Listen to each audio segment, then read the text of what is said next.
It is my honor to call a special board meeting of the Board of Trustees of the McAllen Independent School District to be held Wednesday, May 29, 2024, beginning at 5 p.m. We are at 5:01 at the Dr. Ricardo Chapa Boardroom Administration Building of the McAllen Independent School District, 2000 North 23rd Street, McAllen, Texas, 78501.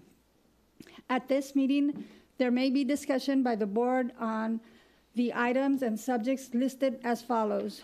Call the meeting to order. We have done that.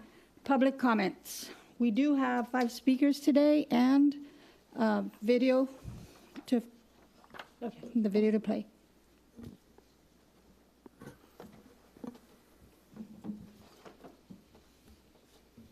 Here are the public comment procedures. Number 1, individuals who wish to participate during the portion of the meeting designated for public comment shall sign up at McAllenISD.org at least 1 hour prior to the start of the scheduled meeting. Number 2, an individual's comments to the board shall not exceed 2 minutes per meeting. Number 3, the board shall not tolerate disruption of the meeting by members of the audience. Thank you. Información a personas para comentarios públicos. Número 1. Las personas que deseen participar durante la parte de la reunión designada por comentarios públicos deberán registrarse en McAllenISD.org al menos 1 hora antes del inicio de la reunión programada. Número 2. Los comentarios de un individuo a la Junta no excederán de 2 minutos por reunión. Y por último, número 3. La Junta no tolerará la perturbación de la reunión por parte de los miembros del público asistente. Gracias. Okay, so we have 5 speakers today. First up, we have Angelina Castillo. Ms. Castillo, Angelina Castillo. She may be running late. We'll come back to her. Abigail Fuentes. Abigail Fuentes. Greg Filato. Mr. Filato, welcome. You have 2 minutes once you start, and we will not interrupt you. Clock is on the screen. Thank you. I'm Greg Filato. I was here about a month ago. I'm a teacher at Memorial High School, a science teacher. And the reason why I came back is you guys talked about some things that I wanted to also respond to, but I also wanted to start off with the topic of the 7 teaching periods. I know several of the people here, including some of the people that's new to the administration. We have a lot of talent here, and I'd like us to keep that talent. And I think that increasing the teaching periods and reducing the planning periods would be destructive to keeping that talent. I'm not sure even how many teachers know how if this is planned for the, or how widely it's known. How many teachers know about that, because not everyone keeps up with it. They just do their jobs from day to day. I don't think there was really a teacher survey about it, but if you go through with this, obviously teachers will know. And I think this will put us at a competitive disadvantage with other districts, you know, being paid less, having more teaching periods and less planning. And the person or persons that came up with this idea, I don't see them leading by example and doing it themselves and seeing how realistic this is. I don't want to be just oppositional. The people that know me, I always like to make recommendations and improve things. Like one of the things that I think would probably be a good idea is looking at efficiently using class sizes. I think for many of the classes that I've been part of, I have inclusion students, RSD, special ed, and also kids with limited English. And we do most of that pretty well. That's good, and to have those class sizes with that kind of population around 20 is a good idea. And for, I guess for lack of a better word, normal classes around 25 and maybe pre-AP or AP classes around 30, that's a good thing to shoot for. One of the things was mentioned last time was some of the really small class sizes, but I've talked to some of the teachers. They might have like a section with 3 kids of one, but at the same time they're doing a couple of other sections, but all during that same period. And you might want to have more granularity on that to see how much of that versus how many truly small class sizes are. Thank you. Thank you, Mr. Thank you. Falato. Appreciate that. We have Javier Perez. Mr. Perez. Same process, Mr. Perez, 2 minutes, and we will not interrupt you. Good afternoon. I've come before you as an art teacher, as a non-core teacher, but today I'm here as an international baccalaureate teacher. Our most valuable resource is time. Time that we need to continue to be one of the most successful IB programs in the world. And I'm not being hyperbolic when I say that we are one of the most successful programs in the world. Studies and our results have shown that we are one of the top schools in the world. And this is something that McAllen ISD could use to its advantage. Over 30% of our population is transfer students. So we are also a profitable program. And this is something that we need to be advertising to the rest of our community and surrounding areas. You know, collegiate programs are becoming the trend with school districts all over the valley. And every school district has some sort of partnership with the collegiate program. But no other school district has a program as successful as the International Baccalaureate at Lamar Academy. And time is our most valuable resource as IB teachers. It is a very rigorous program. It is rigorous for students. It is rigorous for teachers. And we need our time, our planning periods, in order to produce the results that we have been producing. 10th graders are writing 15-page reports. I didn't write a report that big until grad school. I doubt most adults in here could write a 15-page report in the course of 7 months. We have seniors writing extended essays. We have seniors doing multiple exams over, a very short amount of time. And we need that time in order to make sure that our students remain successful. Thank you. Thank you, Mr. Perez. Next up, we have Jason Barrera. Same process, Mr. Barrera, 2 minutes. It is clear that the state of Texas is holding us hostage with public education funding. Many politicians, in fact, they believe that school districts already have enough funding, and we're in the middle of them testing that. And it feels like they're waiting to see what school districts do and how they manage. Most are having to make cuts. Many will continue exploring other options for additional revenue.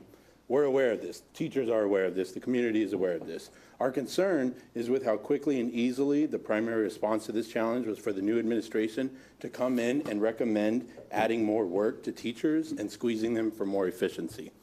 You see, over the past couple of decades, the number of classes, both total amount for students and the periods for teachers, has increased multiple times. 5 out of 7, 6 out of 7, 6 out of 8. Now we're recommending 7 out of 8. While the number of administration positions and salaries have skyrocketed. This is not just specific to McAllen ISD. Look around and it's easy to see that on the state and national level, teachers are being pushed to their limit. There are stories of burnout, endless paperwork, demanding parents, and in the world of extracurriculars, more and more competitions and travel. Meanwhile, the concerns about growing administrations are very common as well. How do we reconcile this recommendation of pushing more out of our teachers among these big concerns? So while there is an increasing number of districts that are giving in to this move to 7 classes, it's also clear that many are not.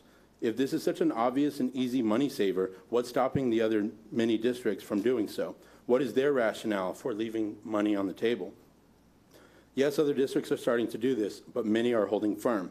I believe we are at a crossroads right now, and on one side are the districts that are squeezing teachers for maximum efficiency, and in turn, further destroying teacher morale, pushing out great educators, and making it even harder to recruit the next generation.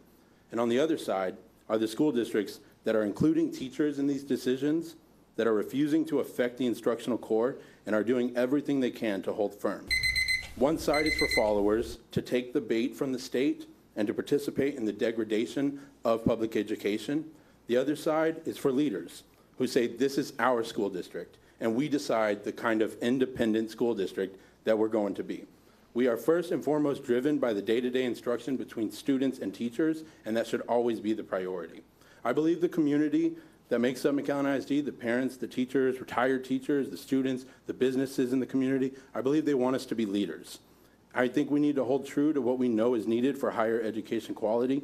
We need to find a way to recapture the students who are not attending here. We need to give the community something to be proud of if we ever want to get their support for additional revenue. Can you guys please ask the questions? Is this the only possible solution for this temporary problem? Is adding an additional class to teachers the only way to right size? Isn't natural attrition working? I believe there's evidence in the presentation of cutting and saving millions of dollars already. What other ways can we reach a balanced budget at the moment? Possibly administration. One possible solution, as per the presentation, moving to campus-wide ratios of 22-1 without adding the 7th class would come with the recommendation of cutting 43 secondary teachers. That's $2.5 million, and it's pretty close to the 2.5 estimation of adding a 7th period. Thank you. Thank you, Mr. Barrera. And circle back to Angelina Castillo. Did she make it in? Angelina Castillo? Angelina Castillo one last time. And we'll move on. Abigail Fuentes, did she make it in? She did not. Okay. Thank you. Thank you all who spoke today. We move on to item 3, swearing in ceremony for place 7 appointee. We don't have an appointee as of yet, so I would like to entertain a motion to pull items 3A, B, and C. So moved. Second. Moved by Trustee Regalado, second by Trustee De La Garza Lopez. All in favor? Aye. All opposed? Motion carries 6-0. Okay, up next, we have item number 4, discussion of 2024-2025 budget. Dr. Gutierrez. Thank you, Madam President and board members. We are going to be discussing our 2024-2025 budget, and this is our 6th budget workshop that we're having. As per TA and Board Policy CE local requires districts to prepare a budget for anticipated expenditures and revenues before June 19th and approved by the board by June 30th. We have a couple of presenters that will be going over our budget presentation. Ms. Lorena Garcia, our Deputy Superintendent, along with Ms. Janet Nino, as well as Dr. De Hoyos. We will be covering some items on the budget for 24-25 with a PowerPoint. We also have Ms. Karen Dooley on screen. She is from the Texas Association of School Boards, TASB. She's the one that has been working with us in the staffing study that we started a couple of months ago. And she will also be presenting on an item that she's been working along with us for the last couple of months. We also have in the audience our budget reduction committee members that have been working with us the last couple of months and looking at our budget, looking at ways that we can make up the deficit that we're in, $14 million of a deficit that we've been trying to reduce that deficit before we approve the budget in June, the latter part of June. Some of the topics that we are going to talk about in this budget, we're going to look at some challenges that Texas public schools are facing, and that is correct, as one of our speakers talked about, the crisis that we're all having in Texas public school funding. We're going to talk about some of those things that are going on. We're also going to talk about some of the positions that we've closed by consolidating positions at all levels, from central office to departments and campuses. We're also going to go over some expenditures that we are going to do without for this coming year. They're software expenditures. We looked at all our software throughout the district, and we were able to make some cuts in that area, and we're going to go over the total amount of those cuts that we're making. We're also going to be looking at department budget reductions that we made across the district. There's also a savings committee that we're going to be discussing that. We're also going to talk about how we are strategically using state and federal funds to help us alleviate with the deficit. And then we're also going to go over the planning period. This is where we're going to present our planning period proposal, along with Ms. Karen Dooley talking to us about that proposal. We're going to talk about looking at a model for raises and how we incorporated a recommendation for now of a budget raise and how that impacts our budget. We're going to just briefly remind you about the compensation plan. We've already made all the adjustments and changes to the compensation plan that we covered early in the semester. So we've already cleaned it all up and made all the changes that are necessary for the compensation plan now to be part of the final copy that will be submitted in June. And then we're also going to be looking at stipends and staffing guidelines. So it's a busy agenda. It's got a lot of things that we've been talking about for the last several months, but we're already approaching near final as far as our budget preparation, because we have a few weeks left before we bring it to the board for a final approval before June 30th. So I'm going to go ahead and turn it over to Ms. Lorena Garcia so that we can start the presentation of those areas. And Madam President, do you want to have questions when we finish each topic at a time? Yes, I think if we have questions, we should address them as we go. Although we've handled it differently, I think that waiting till the end could give us a lot of questions. So just answer them as we go. Okay, so when we finish each of the sections of the budget, then we'll open it up for question and Q&A. Okay, go ahead, Ms. Garcia. Good evening, Madam President, members of the board, Dr. Gutierrez. Tonight's presentation, I'm going to preface by providing you some headlines across the state regarding the topic of budgets, school district budgets. The very first one is a very grim one. It states, get ready for the bloodletting. School districts are in for a rocky budget season. And sure, it has been a very rocky budget season for us and many school districts across the state of Texas. And this is an expert from the Texas Association of School Business Officials, where they are quoting Amanda Brownson, and she's the deputy executive director for TASBO. And she states that they surveyed school districts earlier this year, how they were doing financially, and talking about their struggles with balancing their budget.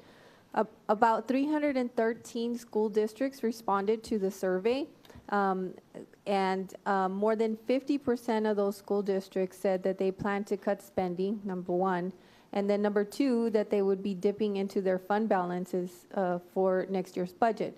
So many of them are, at least 50% of the respondents are saying that they're going to have to use fund balance in order to balance this year's budget. Only 10% of the respondents said they did not have to take either of these steps. And what I found very interesting was the guidance from Ms. Brownson was that she is telling school districts that small trims to their budgets likely will not be enough, and that they should not count on state lawmakers to save them when they reconvene in 2025. We are counseling that school districts try to take their fate into their own hands, and if they're in a deficit situation, go ahead and do the hard, difficult work of making those cuts, even though it's painful, she said. So that's the advice that they're giving school districts regarding this budget season preparation. And some of the headlines that we've been reading lately pertain to what difficulties other school districts in the state have been having. As you know, Houston ISD is one of the school districts that's been talked about quite a bit in the recent months, where they have had layoffs, extreme layoffs in different categories. This one talks about how they let go of last year's Principal of the Year amid upheaval. But also the second one, HISD confirms widespread job cuts for teachers, custodians, principals for 2024-2025 school year. So unfortunately, they were not able to find a place for these individuals, and they're just simply laying them off is what they're having to do. And it's creating a lot of turmoil in that district. Austin ISD plans to cut at least $30 million from its next budget. So they're also looking for ways to save. Canutillo ISD reduces teaching posts, trims deficit without closing Davenport Elementary. At one point, they were considering closing and consolidating schools. So this will give you an idea of also some of the measures that these school districts across the state are taking in order to try and balance their budgets. This one is from Cypress Fairbanks ISD, where it says, fired while sleeping. Cy-Fair librarians wake up to job cut email delivered at 11:36 p.m. So unfortunately, they received their notice in writing overnight, how they were being let go, and they would no longer have a job with their school district. 8 Fort Worth ISD schools will have to share librarians next school year. So that's another solution that is being implemented at Fort Worth ISD, where they're cutting back on librarians, but are having to share based on a ratio. Bryan ISD is another school district, and they announced spending cuts of more than $6 million for 24-25 school year. One of the things in their drafting staffing plan scenarios, they were looking at class size ratios, increasing that, and also at the additional planning period. So that's on the table for them. Liberty Hill ISD considers tax rate increase amid projected $5 million budget shortfall. And of course, recently our school district did go through the VATRE, which was helpful in generating additional revenue for the district. So that's a good solution as well that is implemented in other districts. Leander ISD projects $15 million budget shortfall for 24-25. So they're also looking at budget cuts. Round Rock ISD addresses budget deficit crisis for 24-25. Brownsville ISD here locally moves forward with consolidation of 6 schools. So we're not definitely not the only ones in this situation. Arlington ISD faces layoffs with COVID-era ESSER grants coming to an end. And if you recall, on our first budget workshop, we talked about the ESSER funding cliff as being one of the challenges that we were facing. And obviously, it's something that all school districts are facing as well. Lufkin ISD considers cutting staff as COVID-era related enrollment decline affects budget. That's another thing that's similar to us. Enrollment decline, they're also in that same situation. Richardson ISD approves consolidation plan closing 4 schools. And then La Jolla ISD here locally considering layoffs to avoid $20 million deficit. So College Station ISD published a statement answering some comments, and what they were talking about is cutting back on their instructional coaches and interventionists, which is one of the steps that we have done. And then they had to explain to the community, because they were asking, will the district have interventionists? And their way of explaining it is the classroom teachers will intervene, so they will provide additional support through that route. But what I found interesting is that the very same thing that we did, look at the interventionists and the literacy coaches, is something that College Station ISD also had to do.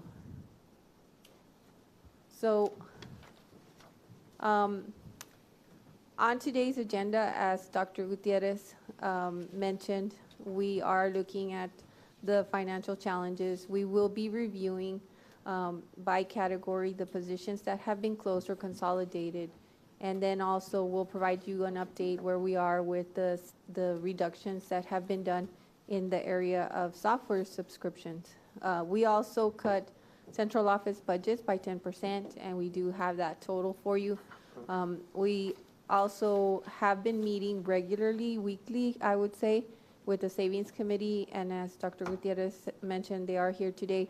They have been instrumental in providing ideas, and every time that we meet, we talk about where we are with the finances and what more we can do, and so forth. Strategic use of state and federal funds. in certain areas. So we're finding areas where we can better utilize our entitlements to provide services that we don't have to pick up with 199. In addition to that, we're going to look at a proposed scenario for raises, and then we have our compensation plan based on that scenario. And then we have provided you with the stipend and staffing guidelines book. That's on your SharePoint. And lastly, we will talk about the planning period. So under the statewide financial challenges in Texas public schools, the first thing that we're dealing with is inflation. So we're at double-digit inflation since 2019. With no increase to the basic allotment for public education. So there's no new monies, and we've talked about this, that the legislature has not increased that since 2019, yet prices of everything has gone tremendously up, in some cases 20%, 50% or more, 100%. So we're having to deal with that. The ESSER funding cliff, COVID-19 ESSER funding cliff, that's another thing that is challenging as these monies are expiring, and we're carrying extra staff that was funded with that. We're having to find a place for them, or in some cases, we may end up letting go of some instructional aides if we're not able to place them. So that's making it challenging. Programs that were being paid for out of these funds, those funds will no longer be available, so we have to be strategically abandoning some of those programs or reprioritizing them with another funding source. Our enrollment has been on a decline, and so we prepared our budget with a projected a decrease of 400 students, and that's the trend that we are seeing, so that's what we have planned next year's budget with. There has also been increase in unfunded mandates coming from TEA. Like one, for example, one was regarding safety. There were quite a bit of new measures that, including placing an armed police officer at every campus. Luckily, the district already had that in place through the previous TRE.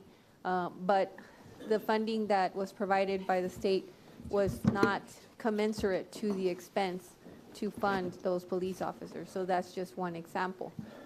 There's also been inaction in school funding by the 88th legislature. So during the last legislative session, lawmakers budgeted $3.9 billion for public schools, but the money was never allocated, largely because legislators did not approve the school vouchers.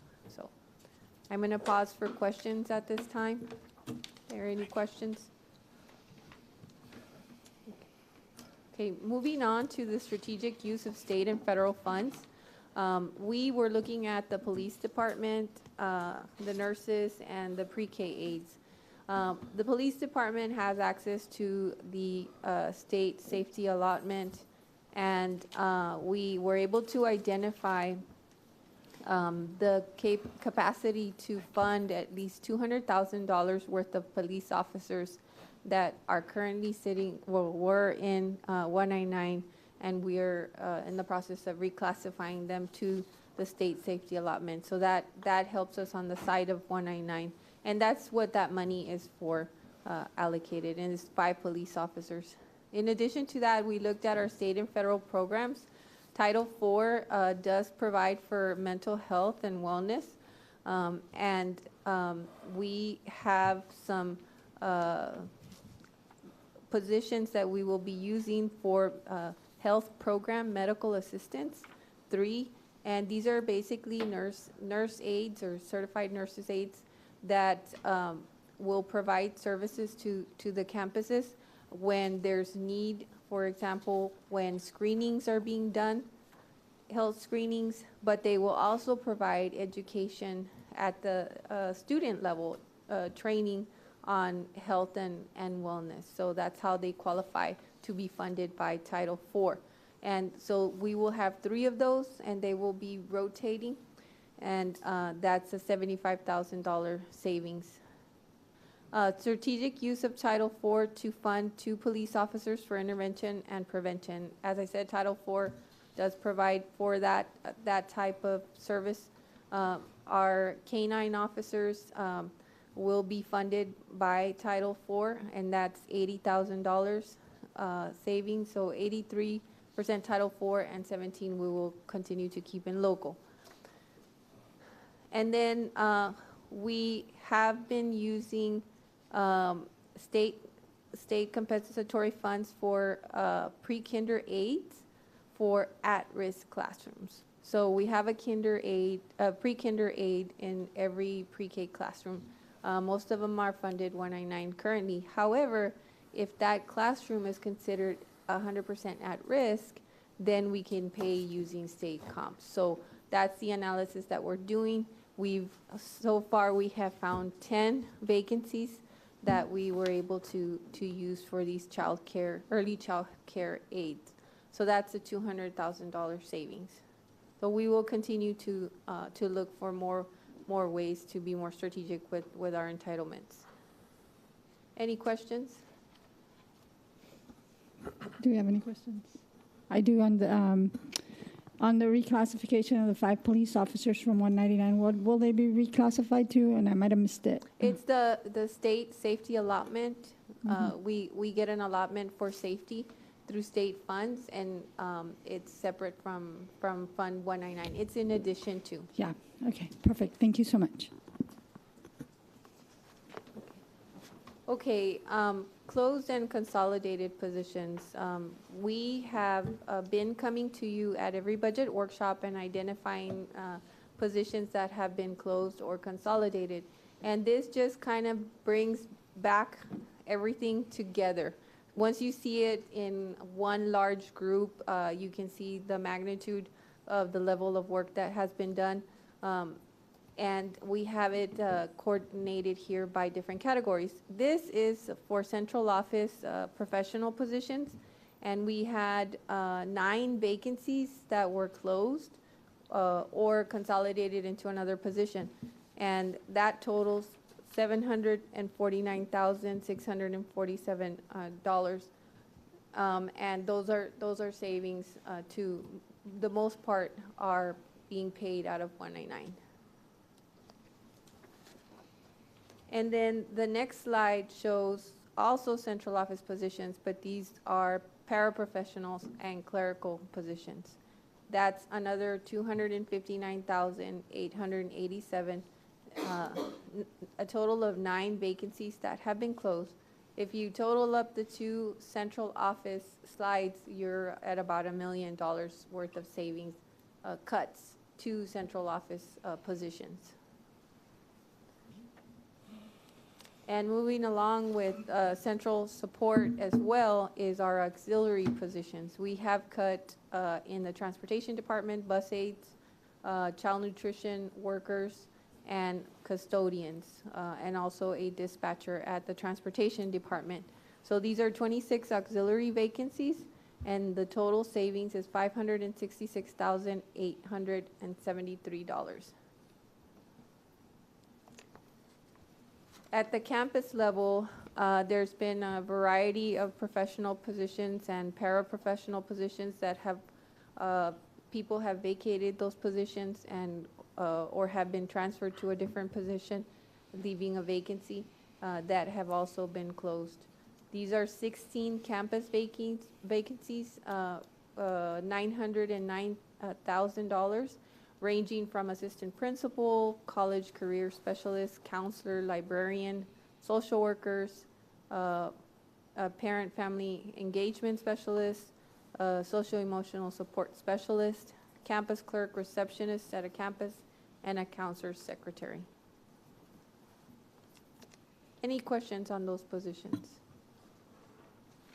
I have one, Madam. So I just wanted to go over, so I know that you guys have been working hard to find areas that we can cut, so I appreciate that. I think all of us here do. But I was interested in the central office. So these are positions that are either closed or they combine. So some of these positions, they took on an additional job to that, or? Yes. Well, for example, assistant superintendent, we had, prior to me being hired, there was 2 assistant superintendents, and those positions were merged into the deputy. And of course, the salary was higher, so the savings is what was remaining from that. And then we also downgraded the assistant superintendent for HR to the chief of human resources, and that also brought the salary down. We have also assigned the duties of the director for Section 504 RTI dyslexia to the director of accountability, so she's taken on those extra duties, and we were able to close those positions. The director for student support services, those duties are being absorbed by human resources directors. And of course, there was a vacancy, and that was closed. So that's basically how we've been managing the workload. Okay, thank you. Anybody else? I do have one question on the director for 504 dyslexia. You just mentioned it was moved over under director of support services. Under accountability. I'm sorry, accountability. And so that same person is overseeing those both two. It will be doing both roles. And, okay, I just have a concern that may be quite a bit for one person, accountability by itself. And then, of course, the 504 dyslexia, that's a lot. So I just have a concern on that, but just note that. Yes, ma'am. Just quick question on that.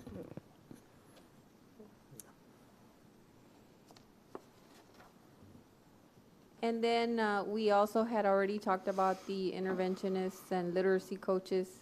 And those, to date, we have closed 19 vacancies, and that totals $1,218,632. I have a quick question. Yes. We had about, how many interventionists and literacy coaches do we have total in the district? Does anyone? Total. I think it was around 40-ish. It's a big number. So many per campus. I think we had a spreadsheet Yes. per campus. There was 4 per campus. Yes, there. And so if you multiply 4 times 18 elementaries, that was what, 72? Yes, there was 3 interventionists and 1 literacy coach. Per campus. With the exception of Gonzalez, that only had a total of 3 staff. Right. And I know, I mean, everyone knows that I'm for these positions, obviously. And so I think, how was it, can you just clarify or remind me how the decision-making process went? And these schools are not focused campuses, correct? Or are some of them? Correct. Well, what 5 campuses, focused campuses, were able to keep 2 interventionists and 1 literacy coach. Okay. And then the non-focused campus kept 2 positions total. 2 positions The total. coach and the Okay. interventionist. So there's a mix here. Yeah. And I know each department needs to, you know, I know we have some work to do. I just really want to make sure we continue to prioritize the academics and the growth of our students, because I think COVID learning loss is just now hitting. And so as long as our campuses can still get some more support, I think that's really important. And do these positions fall under the PLC department? Is that No. right? No, No. they don't. Okay. They're campus-based, but they're paid by state and federal programs. Dr. Cynthia Olivares heads that program, and she's the one that provides the funding for them. But Okay. the principal supervises the individual. So who oversees the literacy and interventionists? No one from the PLC department does? Okay, I guess my only suggestion is if we have had 19 interventionists and literacy coaches that are positions that directly work with students removed, but we still have people who oversaw those positions will there also be a consolidation or a discussion of, I mean, that's 20 positions removed, right? But if it's just principals overseeing that, I didn't know if it was the professional learning community who also, or department oversaw. So they never worked with those positions. Not-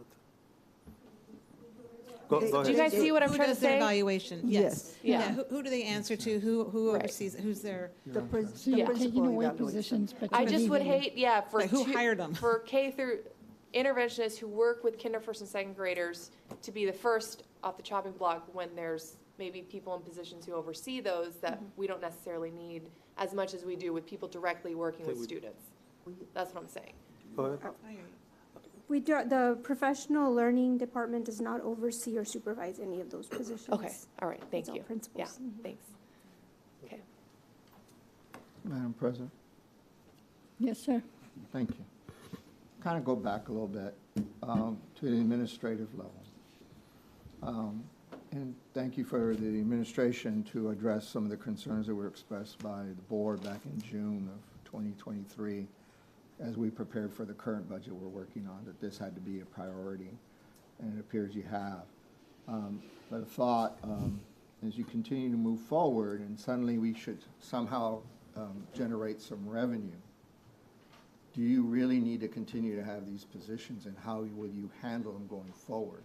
Because my concern is we suddenly have an influx of revenue, and we hire these folks back versus looking at the campus level first. So that's, I want to understand going forward, how do we plan to manage this possibility of bringing them back, these spots?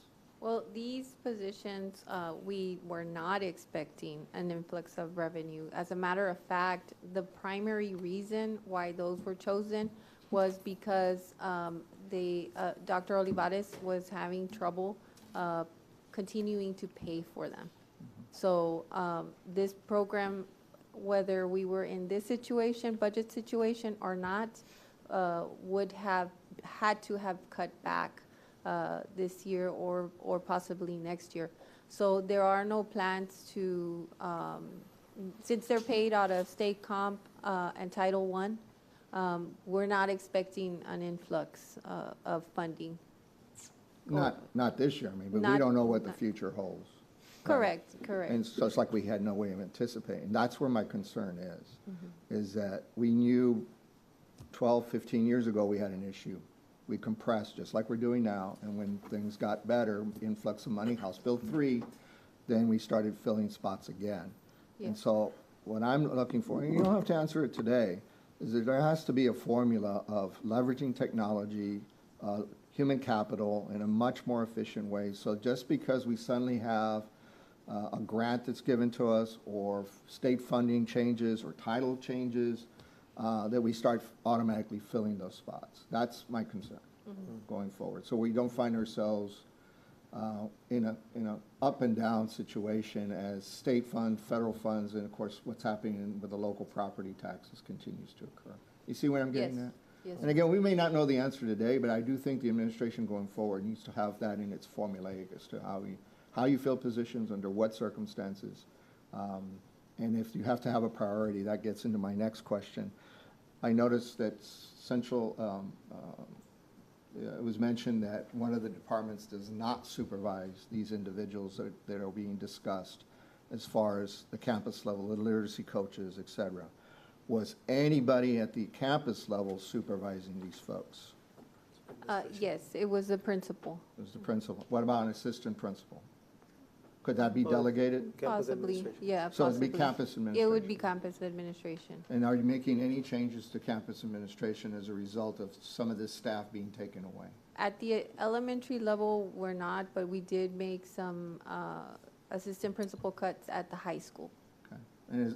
But that's a separate Yes, reasoning for that? that was based on enrollment. Gotcha. Not necessarily what's happening at the campus level right now at the elementary as No, far as correct. the fact you're losing literacy coaches and the like. Right. Okay. They're not related. Okay. Did the administration see any gains by having these individuals in the elementary school levels? As far as academics, reading, math, scores, whether they were STAR or whether they were in the classroom themselves, where they were getting to going from one of the 4 levels to mastering, approaching, things of that. Did you see growth happening as a result of these 4 individuals on these elementary campuses? Well, our scores decreased last year. We are at an 87. We're a B-rated district. We used to be A. Tomorrow, we get the rest of the scores for elementary and middle schools, and I'm anxious to see how our scores look like now in comparison to last year. Theoretically, it's supposed to help more because it's supposed to be helping more of the classroom teachers by bringing in students in smaller groups to address their areas of concern academically. So I'm going to say that theoretically, when you have additional staff to be helping and pulling out kids to help the teachers, it should be better. And we'll see what the scores look like as we start evaluating them tomorrow when we get them from the state. But it's always, there is no question in my mind, in our minds as educators, that the more help we can provide at the schools, the better it should be. It's just that it's no longer affordable like what we could do. We do have a decline in enrollment. We do have a lack of funds, and that's the struggle that we all have. I absolutely believe in having more help at the schools if we can afford it, but we're not at that point anymore where we can afford it, and that's why we're having to work with everything that we have around us to see how we can make it work and balance a budget. Yeah. I know that recent benchmark data that I did pull showed growth for all these students working with these positions. So I know our STAR scores have declined because of some changes in the scale and the rubric and all those things, but I know that these positions, when they were working with students, we saw major gains, especially in our focus campuses for students. And that's kind of, again, we do have obviously a numbers issue regarding staff. The studies show clearly we're 287 individuals over. So we have to write this. And the administration superintendents decided we're going to go through attrition. It's my understanding 3 to 4 years to make that target number, provided nothing else changes. Although you do anticipate we're going to continue to lose students each year, which that's going to have an impact each and every year. So what's the administration plan regarding the staffing matter as it pertains to the fact that we have a continued drop in enrollment, and it's anticipated year after year for the foreseeable future?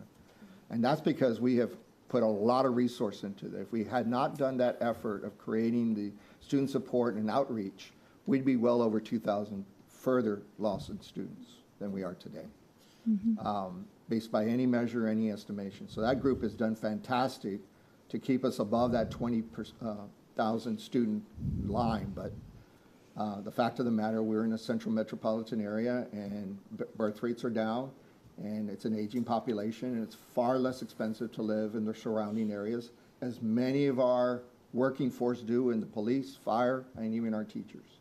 So again, what's the plan moving forward to kind of keep those in check, that we are indeed reducing proportionally over the next 2 to 3 years and get to a more balanced situation? Well, it goes back to the staff study that we did and continue to evaluate our positions and vacancies as moving forward. Definitely, we're going to have to be looking at vacancies, and just because there's a resignation or retirement, it doesn't mean that it's an automatic hire. We have to evaluate if we're going to need that position or not need it any longer. So we have to continuously evaluate our staffing, and that's why we did the TASB staff study to guide us, at least for the next 2 or 3 years, and evaluate the hiring of staff, which is about 75% of our budget.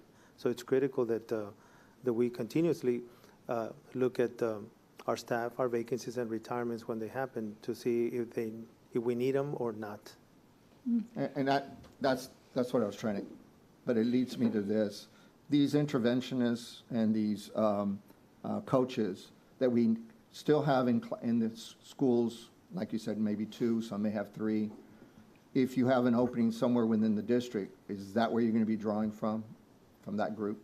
Yes, that's exactly what we did. As we had vacancies, teaching vacancies, primarily in the elementary level, we would go to this pool. We identified what their certifications were and matched them to positions. Is there a possibility? And I say this because I believe that that's what we had done. And I come to find out later that the administration had not taken the approach of moving identified teachers in the schools and moving them into these roles. I did not know until this last summer that they were totally brand-new folks being brought in, which added to the burden of staff in the district. Am I correct? I mean, that was a big part of it, is we added 4 individuals in the elementary level rather than taking them from existing classes. Is there a way on a campus-by-campus level that you could identify as you move these interventionists and these coaches and the like to hold them in play, but allow for class sizes at the elementary to go above the 22-to-1, knowing that these individuals may have a benefit to those students in those particular campuses? Is there a plan to even think about that at this time? As far as continuing with the staffing, we are being very intentional. As a matter of fact, that process has changed completely. Principals will tell you this is not the same staffing meetings we had last year or years before. We have changed the structure of that format in taking the TASB staffing study, use those benchmarks that were being provided, and then have tools that help us work with every single campus and identify the staff that they need. And there's a group of people involved in that process. It's not just one HR director sitting with the principal and saying, you know, what do you need? We also have access to their master schedule, and discussions are had about every single grade level and subject matter, and whether they qualify based on the course requests at this time. So the process is very, very different. So that's how we will keep pace with that. But you asked whether we were considering increasing class sizes.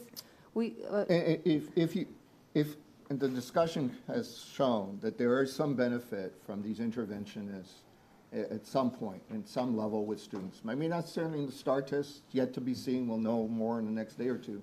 But I think consistently we've seen improvement in the classroom where they move from not attaining grade level to approaching grade level to mastering grade level. And I think that's important for young people and their families, is to be able to master grade level as they move forward. So again, I'm asking, is the administration looking at that formula, even though it cannot exist in its present form, that it may make some sense in some campuses to have 1 or 2 individuals perform that role, but take it out of existing classrooms, and they're allowing the classrooms to go up a little bit more, knowing that they're going to have additional help. The difficulty is that in the elementary grade levels, for the most part, you're capped at 22-to-1. Right. So otherwise, we would have to apply for a waiver for those classrooms. Right. So we try to limit that as much as possible.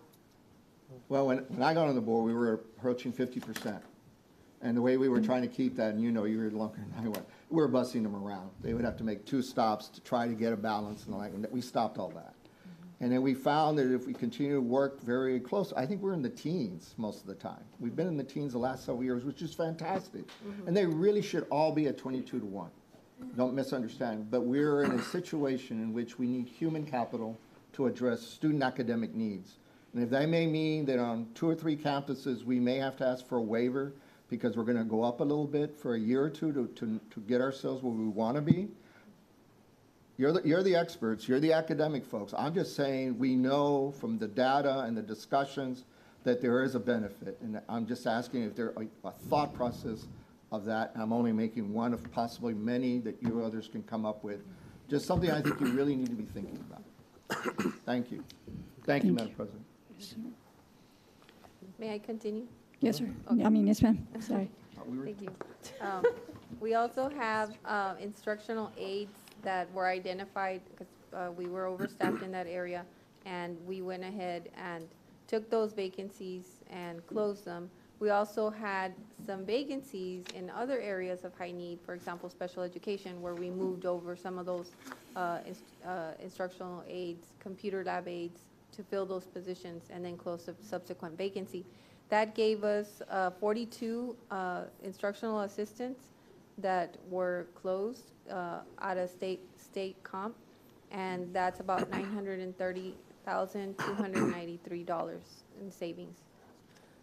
We closed some other aides in the high school, in the CTE area, and then instructional assistants, resource media, library aides. So this is, in this category, it's 8 aides at $172,000 in savings. Now in the teaching, this is a work in progress. So far, we identified several teaching positions that were closed. However, as we're going through staffing with the secondary principals, we may or may not have to reopen some of them. And that's why I put that disclaimer, because we have not finalized the staffing with the secondaries. As a matter of fact, that's happening this week. But if you look at those 15 vacancies, it's $872,424. And most of these are out of local funds.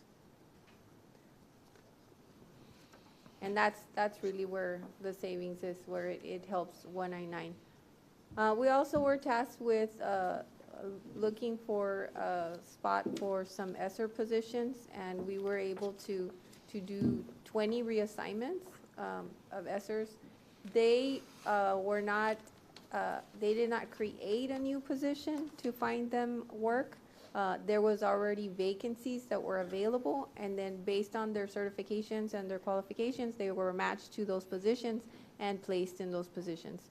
So that's a total of $288,000 that was moved around. So to give you a grand total of the work that has been done since January, it's 149 positions. So we feel that that's significant in such a short period of time. A lot of times a process like this may take at least 2 years to get to this point, but of course there was a sense of urgency, and the team working together with the campuses and collaborating, we were able to accomplish that. That gave us a savings of $5.8 million. Of course, this is across all funds. Had it just been 199, well, that would have been a dream, right? But it wasn't. And then if we add the 20 ESSER, it's a grand total of $7.1 million in positions that have been closed. So that's some of the things that we're doing to be able to balance the budget. People ask, well, how are you reducing the deficit? Number one is closing positions, because that's where you're going to find the most gains. Another thing that was done is we looked at software subscriptions, and we were given a target of $2 million, and there was a committee that was formed, and Dr. De Hoyos led that committee, and they looked at every piece of software that the district uses and identified what we could do without. And there's a total of $2 million. That goal was accomplished, and the chart breaks it out by the different funds. And again, it's across all funds. It's not just 199. However, 199 there's a savings of $687,666. We also cut central office departments by 10%. This chart shows you how those cuts look. By the department, it has their 24-25 budget with the 10% reduction, and then their revised budget. As you can see, the reductions, we were shooting for $1 million, but it actually ended up being $1.4 million. Now, some departments, it's not an even 10%, and I'll explain the reason why. Some of them have, let's say, for example, our Skyward system. We can't really cut 10% off of that budget because it is what it is, the cost. So there's some continuing contracts that we had to make accommodations for. So in some cases, you're not going to see a straight 10% across. We also had a volunteer we had strategic partnership and student outreach, and they said, hey, you know what? I don't use half of my budget every year, so cut me 50%. So they actually went 50% and voluntarily gave back. So that was the right attitude. Excellent. Ms. Garcia, I have a question on that slide. Yes, ma'am. Those aren't their entire budgets, like, it doesn't, like, Department of Payroll, it's not just $22,000 in their budget. This is, That's for the department to buy, office supplies, pay fees, and things of that nature. It's only 199. so this is just 199, but without salaries as well? Correct. This is for their Operating. their department budget too. So for travel, for Yes, field trips, for all correct. that stuff? For So this is travel. not payroll? Not field trips. Well, field trips would be, I guess, if CNI funds some of the field trips, they could be in there. So this isn't payroll, this is? No, this is not payroll. No. Okay. Thank you. Thank you. You can go ahead. Madam President, if I may, a real quick question. Yes, sir, go ahead. Thank you. If things should improve, or if you find other possibilities elsewhere of reducing costs, another individual says, you know what, you don't really need, would you be moving some of those monies back to those individuals that may be in a situation they need it? Yes, because Okay. it will happen, sir. I will tell you that towards the end of the year, we do see some departments that are short and there's expenditures that have to be made.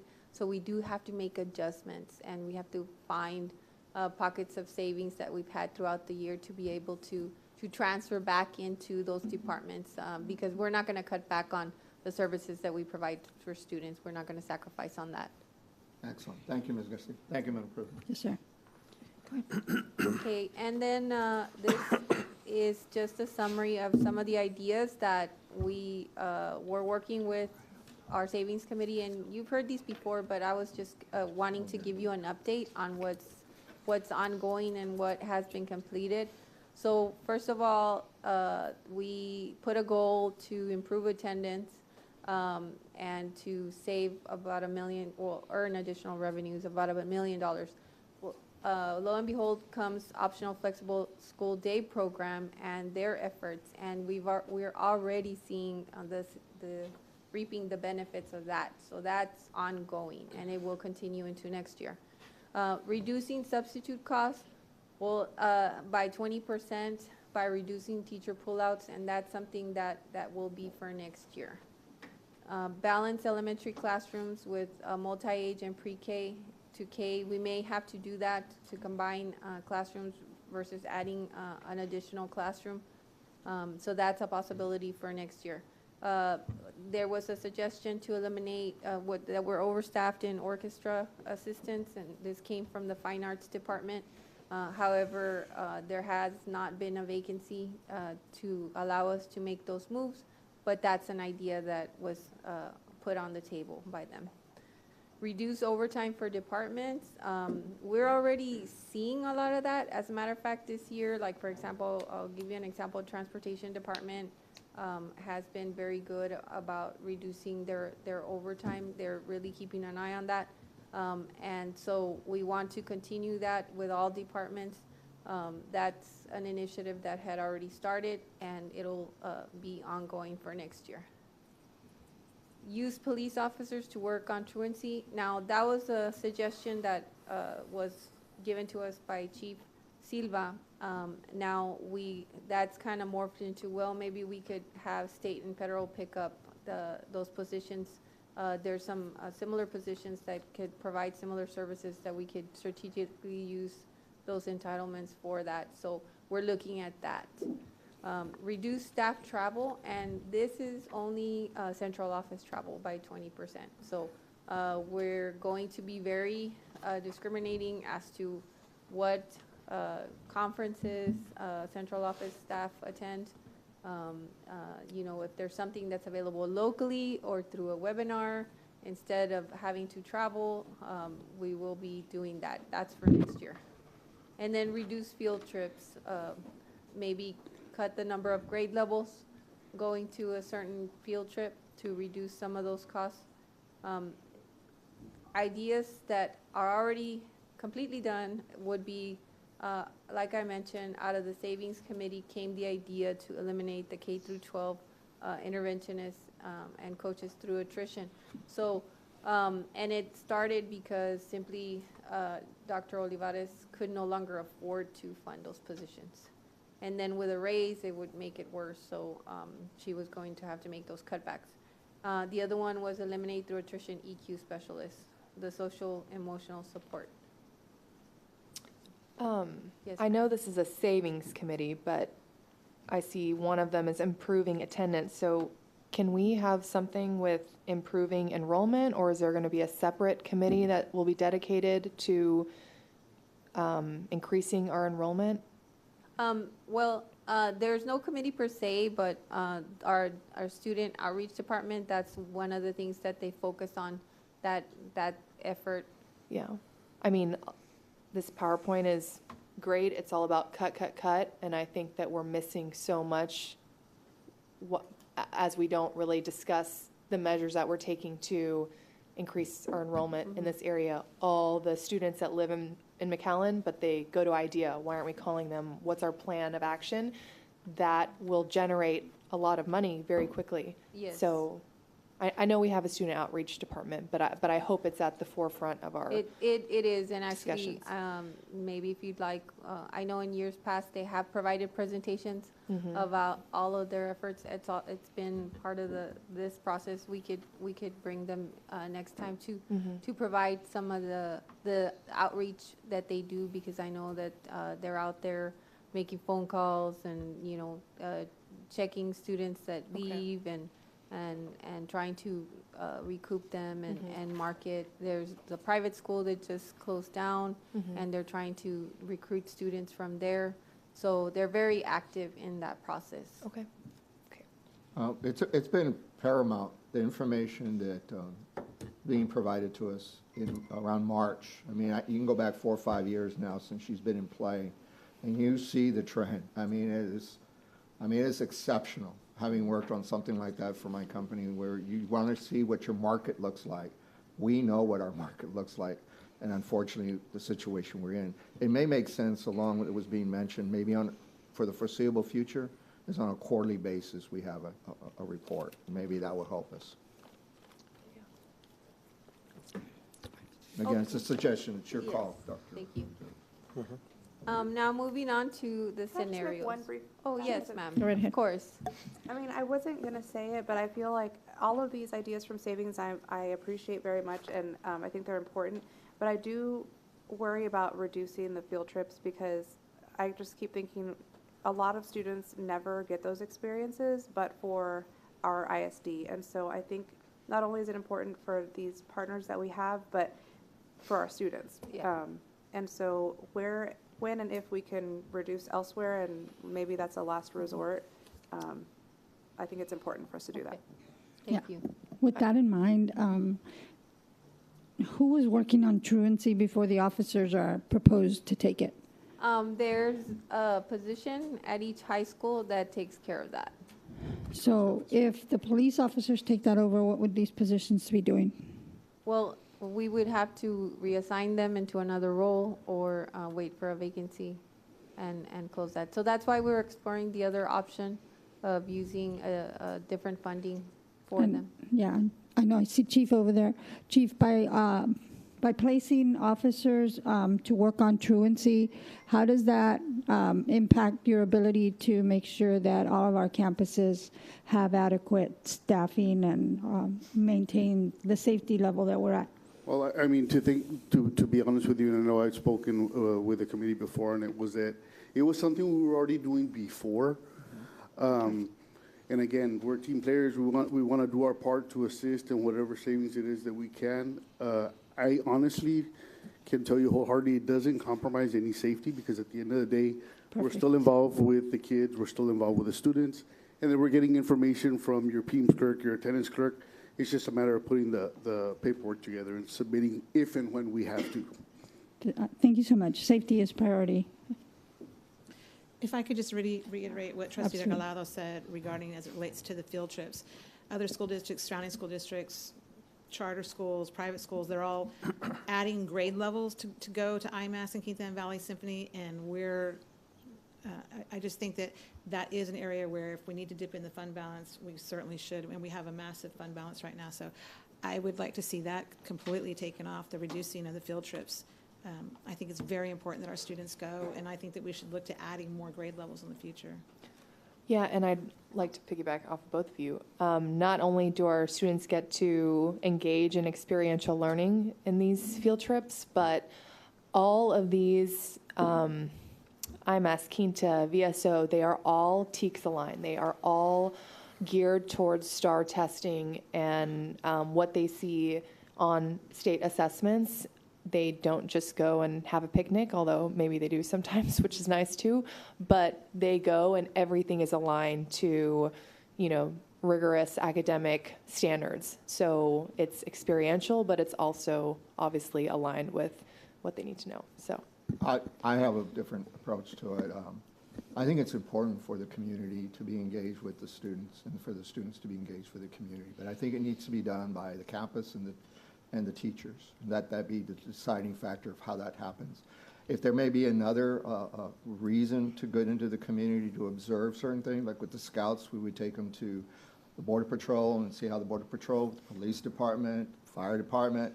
There were a lot of different other avenues that we got to see working with the youth to expose them to what makes up our community. The water treatment plant, for example. And I think those are important to be looking at as how they fit into a community. And in many of those cases, there's no contract, there's no cost involved. And so I think when we're looking at cost, these facilities have a purpose and can be useful, but the first question I would ask is how many other school districts have the contract that we currently have with these organizations? And I think we should draw a comparison and see, okay, is there a movement there that we should take or not take? And I think that should be the benchmark of how we utilize those in the community and what ventures may be there and available. These are important organizations, but I'm concerned that we're becoming their revenue stream, and we should not be their revenue stream as a school district. We just can't afford to do that anymore. Thank you. Okay. I'm sorry, was there any more discussion on that? Okay. Okay, thank you. Moving on to the budget scenarios. So as Dr. Gutierrez mentioned, we went ahead and update all our files, our payroll files, put in the cuts that we were projecting up to a certain point, and then try to balance. So we also received an update from Hidalgo County Appraisal District, and we were able to plug in those numbers, and that gave us some additional revenue. What we see here is if we were to give a 0% increase, we would be able to come to you with a balanced budget. So the projected revenue in this case matches projected expenses in Fund 199. Now, we are recommending that the district consider a 2% salary increase, and I have some slides later on to talk about what the market looks for McAllen ISD in that area for those recommendations. Now, in order to do that, we would need approximately $3 million in Fund 199 to cover those expenses. So what we're recommending is that be taken out of the fund balance to cover that, knowing that throughout the year we're going to continue with these cuts. There's also natural attrition that happens. When we budget for 100% of the employees showing up 100% of the time. Invariably, that doesn't happen, so there's some payroll savings that happen naturally. But in addition to that, we will be continuing to look at vacancies and closing those and trying to cover that deficit.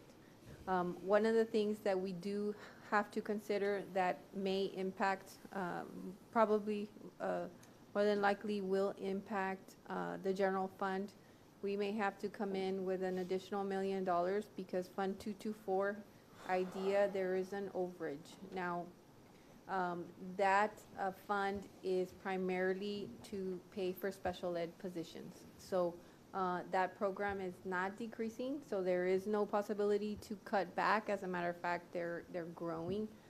So we would have to reclassify some of those positions to 199 to cover that deficit. So that's something that we wanted to bring to your attention. And I know that's a lot of information to digest, so I'm going to pause for questions on this one. Does that top show that we're at a budgeted balance right now if we don't do raises?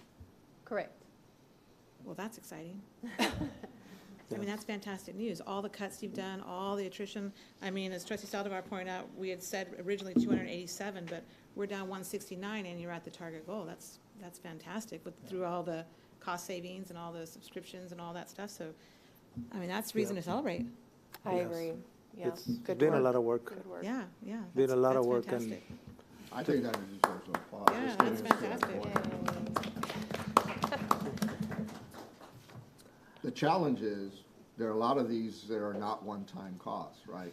You're holding off, and it's gonna be on the table again next year. Yes, sir. As I had mentioned at a previous budget workshop, these are budget figures that do not include capital projects or one-time projects.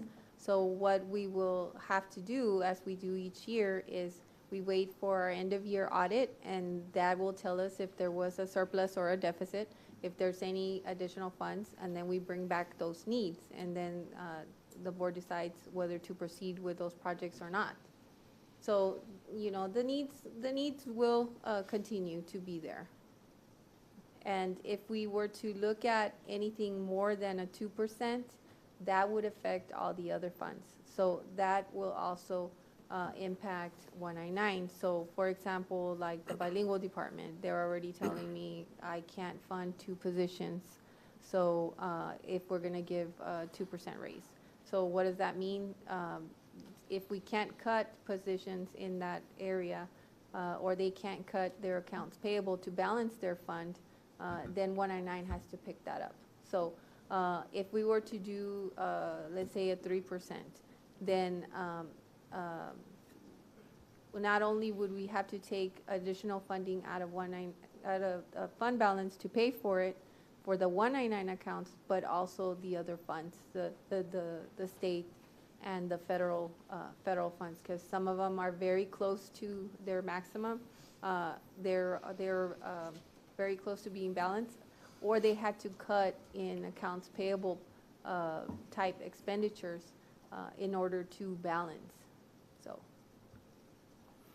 So just to be clear, that the 152,049,196, that's everyone's salaries stay as they were last year. That's no raises. correct, that's Yes. correct. Yes. It's been a lot of work to come to a balanced budget. The only overshoots would be if we consider a salary increase. We did have 3 goals in mind. One of them is to sustain all the academic programs for our kids. That's going to stay like it is.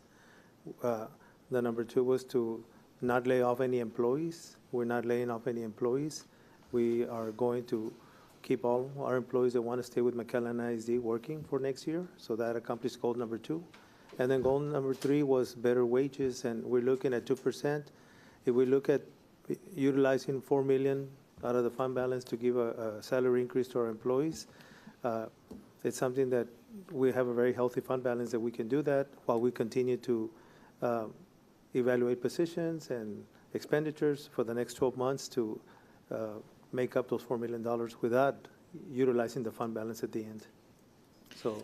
And that's without the planning period. That's as is. We run next year like we did this year. That's the balance. That's the balanced budget. Without the raise. Without a raise, nobody gets a raise.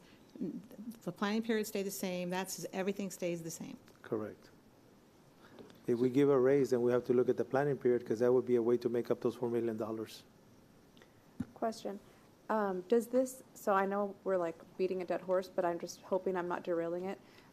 It takes into account the Collegiate Academy? Yes, And everything. we had already put in, look at everything. Yes. What it doesn't take into account is the inflationary situation we may find ourselves to continue. Correct. So even if we do everything we've said and what was being described a moment ago, we know there's going to be an inflationary aspect to it. So that's going to continue to be very difficult for us. And we now know what happened last night in the legislature.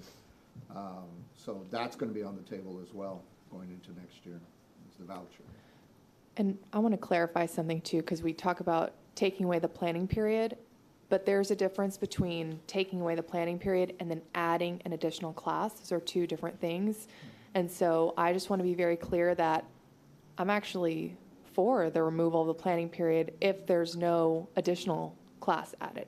I'm not for the two together, and I'm going to get into that when we get to our next slides, but I want to just clarify for everyone watching that just because we remove a planning period, I don't know that 100% of teachers, they might be for it as long as they don't have to then tack on an additional 28 to 30 students in their daily schedule. So We'll cover the planning Yeah. period. There's some slides and the presentation on that. Any other questions? Okay. We'll continue. And then you all wanted to know the breakdown of staffs. You had asked for that the last budget workshop, number 5. We have 47% of our staff is teachers and librarians. 11% is education administration. What that means is your certified administrators, like our counselors, our assistant principals and coordinators. Administrative management, it's 2%. That's our central office operations type administrators. And then clerical technical is 8%. Instructional support is 14%. And auxiliary accounts for 19%. So we have approximately 3,400 employees with the district. And of course, that number will change for next year. It will be obviously lower. And this chart was prepared by TASB. It represents where our teacher salaries fall within the market. The orange line is the McAllen ISD salaries, and the blue line is the local market median. And as you can see, there's a significant gap in beginning year teachers. We're at 52,150, whereas the market median is at 55,000. And then at the 5-year, the gap gets a little bit smaller, but nonetheless, there is a gap. Where we get closer to market is our 10-year experienced teachers. And then there's a 15-year benchmark there, as well as a 20-year. So that's what that looks like. That's where we fall. Now, the market median will move each year because every year school districts will be giving raises. So this chart provides a breakdown by school district where we fall. And in the 0-year salary, we are actually in the orange line, which is 10th place. So we do have quite a bit to grow. So that's why, we would not recommend a 0% increase, because we are already so far behind the neighboring districts. And it breaks it down by the number of years experience, what each district's salary range is. And then this is what the model looks like at a 2%. So the green dotted line shows what the new starting salary would be if the board were to approve a 2% increase. It would be $54,000.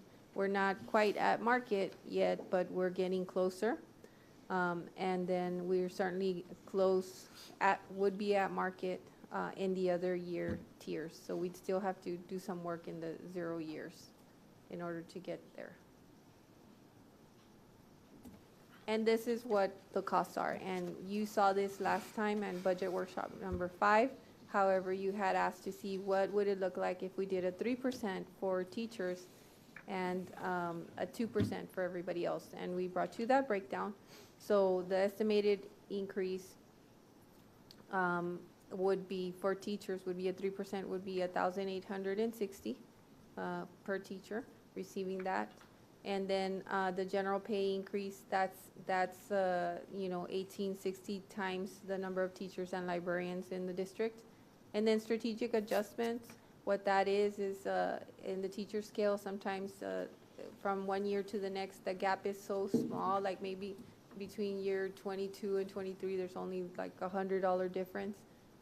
Some adjustments are added to certain areas that are compressed to provide that decompression. So that's what those adjustments signify. And then, of course, estimated fringe would be your fringe benefits, which is like your health insurance, your Medicare, your TRS, and so forth. And those costs are added to the payroll. So the total increase for just the teachers at a 3% would be 3.5 million. And then when you look across the other groups, if you look at the second to the last column, that shows all funds. That scenario would cost us 5.8 million, and it would be 3.7 million just to fund 199. So that's what those costs look like. And then this is just to provide the compensation plan at a 2%. What that looks like, the scales have been moved in this scenario, where the starting salary, okay, it's not moved. Let me see. This is the administrative education pay structure. We had a question last time, is what exactly makes up that group? Well, I've added it to the PowerPoint so you can see. Administrative education, there's piano accompanists, attendance officer, there's specialists, coordinators, counselors, diagnosticians, occupational therapists, school psychologists, assistant directors.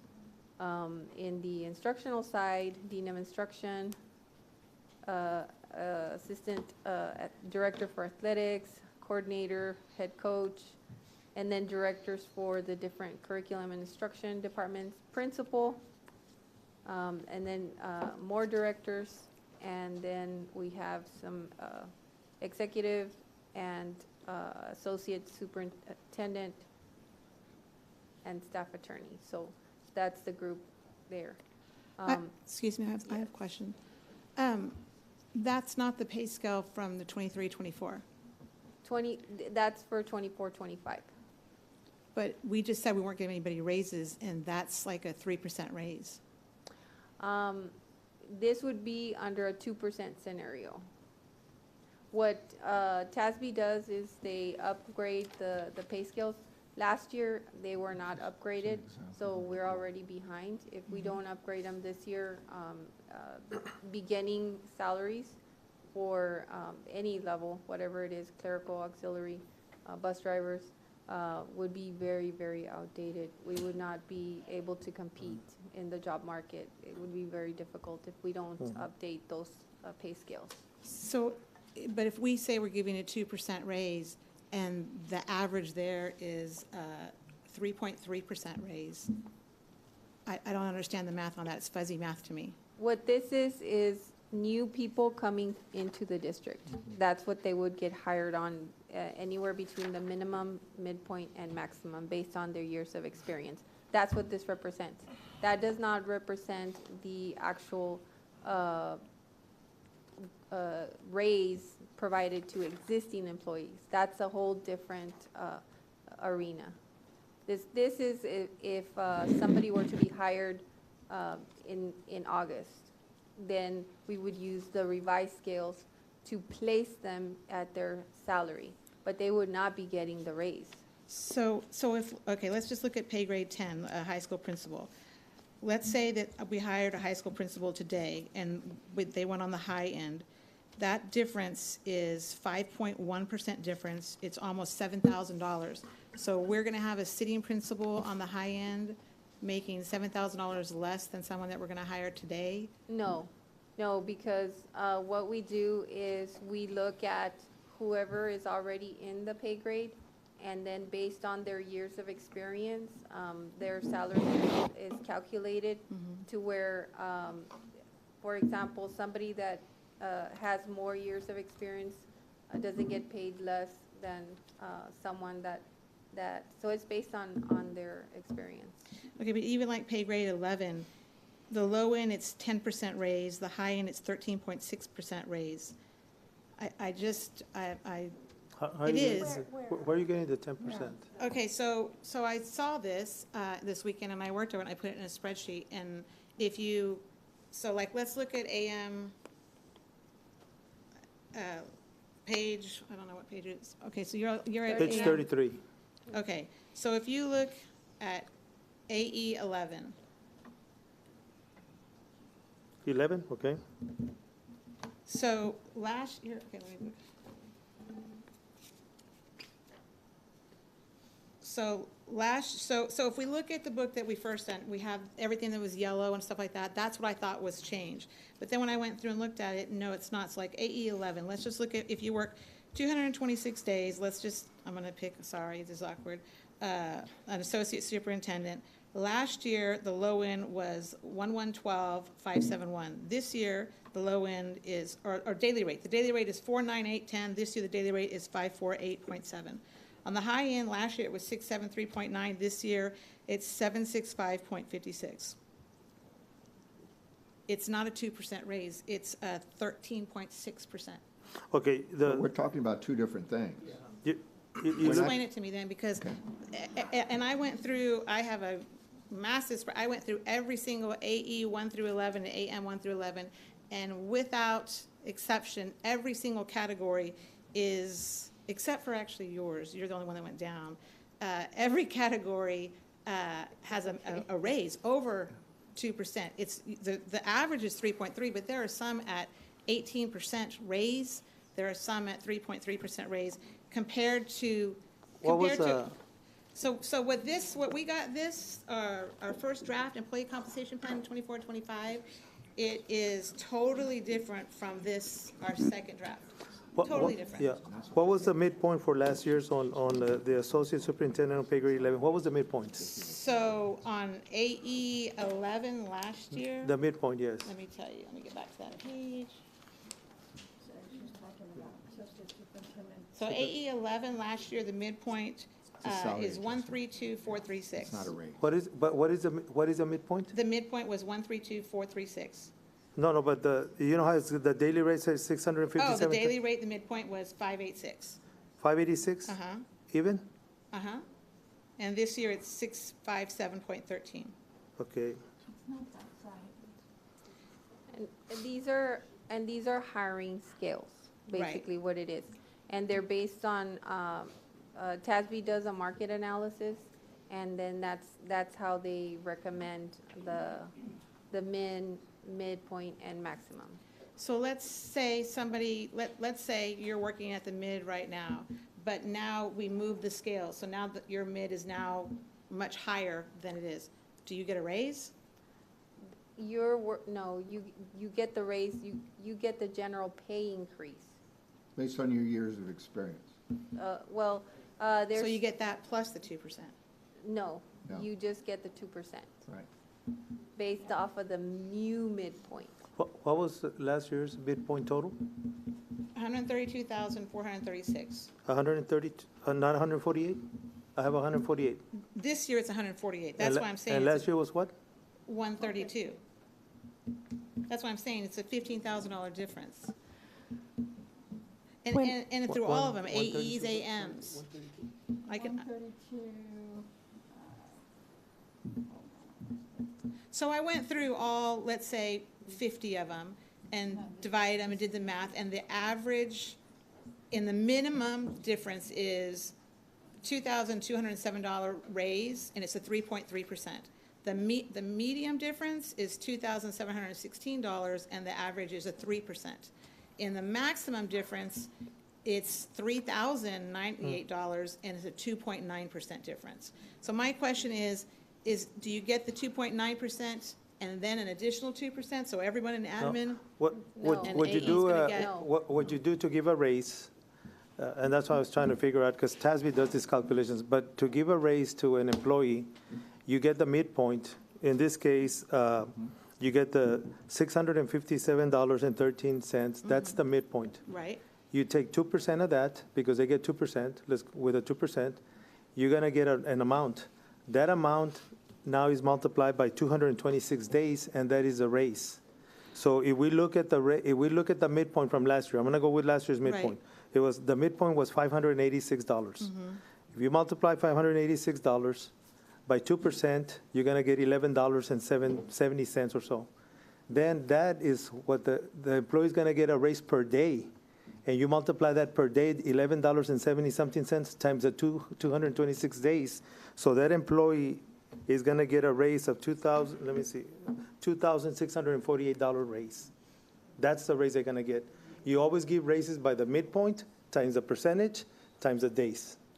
So I guess what I'm asking is, if in our budget last year, we voted on this compensation plan, who is TASB to come and say, now we're voting on this compensation plan? Like, our numbers were this. This is what we pay the low end of a teacher or the high end of a teacher. This is what we pay the low end of for administration, education, and administrative management. And then now we're dictated by this, and is this in our budget? So all this is now in our budget? Like, Is part of the budget. Yeah, because the other thing is that some districts fail to do this, and this is where they fall so far behind, is that every time you give a raise, you also have to adjust the minimum, the midpoint, and the maximum with that raise. Because if you don't, then you're not keeping up with inflation, and you're also cheating the employees from getting a better raise because the midpoint is going to be compressed down. This is what we found out, and we had the same conversation, as you recall. You always have to move it up. Point, and that's why we made the change. Going into House Bill 3, we had a lot of folks in here saying, I've been here 20, 25 years, and you hire somebody who came in after me, and we're making a difference of a fraction, maybe $20 a day difference, if that much. It was probably even less than that. And so we as a board directed administration to get together with TASB and to start looking at a market analysis moving forward so that whenever there were changes in the marketplace, the inflationary cost of hiring and retaining staff, we were working with that as a basis, and then we would try to determine what the percentage is. But you're right, if we do zero, no raise at all, there's going to be some adjustments for some individuals moving into different categories, but not all the rank and file in their respective areas will see a change in their income, so to speak, because there's no movement. They're in their job, and they move another year, and there's no change because the board didn't approve a salary increase. Am I correct? but if the board approves what I'm saying is we stayed our original, and you can even do more of a raise if we want to, but I just don't understand going with this. I understand what you're saying, but it's not mandated. This is a suggestion from TASB, right? They're saying to move the scales. It is. We could decide So not why to are do we that. saying that and it's never been showed to the board. I asked earlier, has any of the salaries changed? Because I thought, well, maybe I missed something. And everybody said, no, nothing's changed. But every single salary, especially in the in admin, they changed drastically. Drastically. There's one position that changed $18,000. That's what I'm like, when I saw it, I'm like, wait, what? All we agreed to was adding a few days, doing a mariachi stipend. We did a very minimal. And then when I saw that, I'm like, wait a minute. And then what's the dollar amount of that?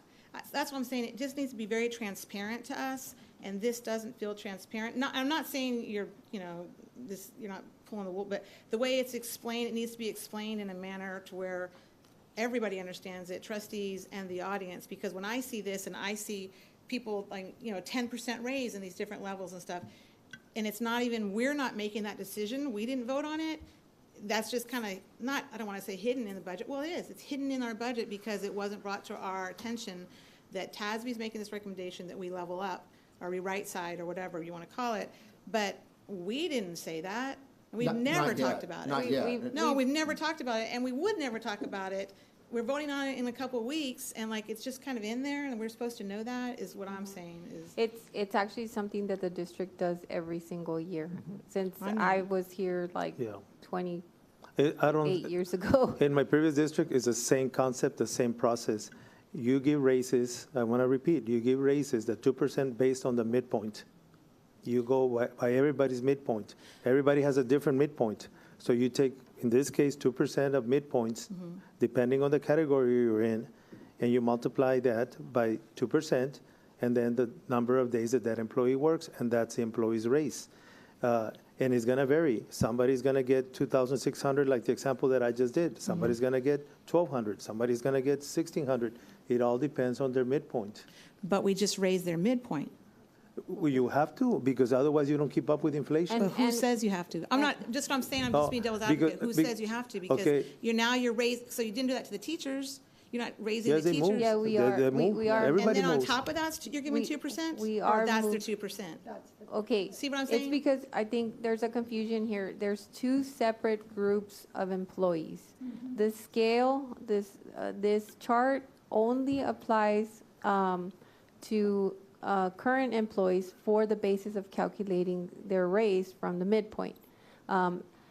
It is used for a hiring schedule. That would be for new employees coming in. And we did update the teacher, as I showed you in the chart, the teacher is being proposed to be, let me see.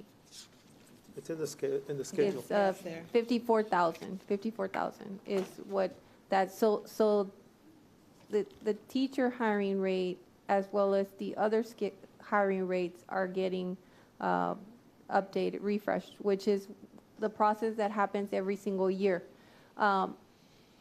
With the only exception of extreme years, like what we saw last year, where the district decided to just not update the scales. However, I would caution about not updating the scales regularly because that's how we fall behind in our marketability as far as being, that's why we're number 10. No, I agree. But our teacher scale only raised 2%, and our admin scale raised an average of 3.3%. That's what I'm saying.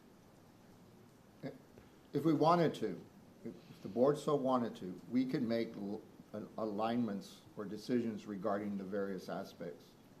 We don't have to take it in its whole, based on the recommendation from TASB, if we so wanted to. If we wanted to put a cap. We could But ask we them. run that risk. We could ask them to look at it again and reduce it. Yes, we could certainly do that. And But they could again, provide we're- another recommendation. But we're faced with is, and this is what we saw in the past, and it became magnified in 1819 with House Bill 3, was that we had not been making allowances for our staff in the higher categories to the marketplace that they were faced with. And so when you were just doing the 2% and not making those assessments, which we now do throughout the year, that became, we got a compression.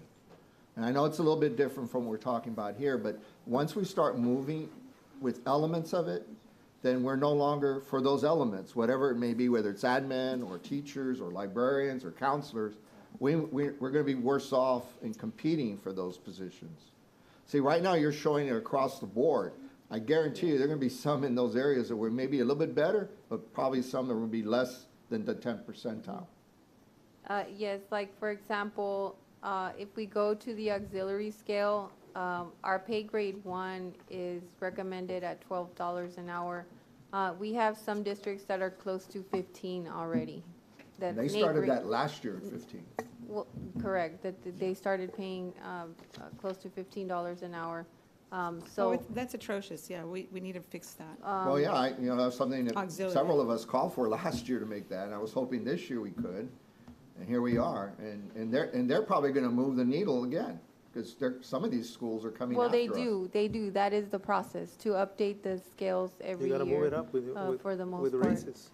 But If you don't move it up, you stay behind. Not to beat a dead horse, but just in a budget crisis, why don't we keep the admin scale static, leave it the way it is, and move the auxiliary scale, move the clerical scale, move the teacher scale, but leave the admin education, and leave the scale, but give them the 2% raise. So you're still getting the 2% raise, but we're leaving the scale the way it is. Well, leave the scale what it is for That's what the I'm one the saying. previous year, not the one for 24, 25. That's what you're saying. That's what I'm saying. Yeah. It's not a raise, It's a 2% raise. It's the same that the teachers are getting. The teachers are getting a 2% raise. It's a 2% raise to what they make. That's exactly what it is. It's apples to apples. That would make sense. And nothing should be off the table for us too. We're in a crisis. There was a very grim picture in the beginning of this presentation with 30 million cuts. We don't want to get to that point. And I mean, we're talking about negotiating our teachers' planning and daily schedules, but we're also not going to entertain this idea. I would like to entertain what it might look like to adjust some of these numbers too. I mean, to the I'll give same point, I was always curious why we bunched admin, education to auxiliary all in the same percentage, because auxiliary, like we just said, makes so much less. And so is there a rationale for why we put all of those categories in one umbrella? Actually, you have two. You have the AEs and the AMs. But she's saying As you far put as clerical and everybody else. the raise scenario, the percentage? Yes, so it's on my slide 30, the one that has the 1, 2, and 2.5 and 3%.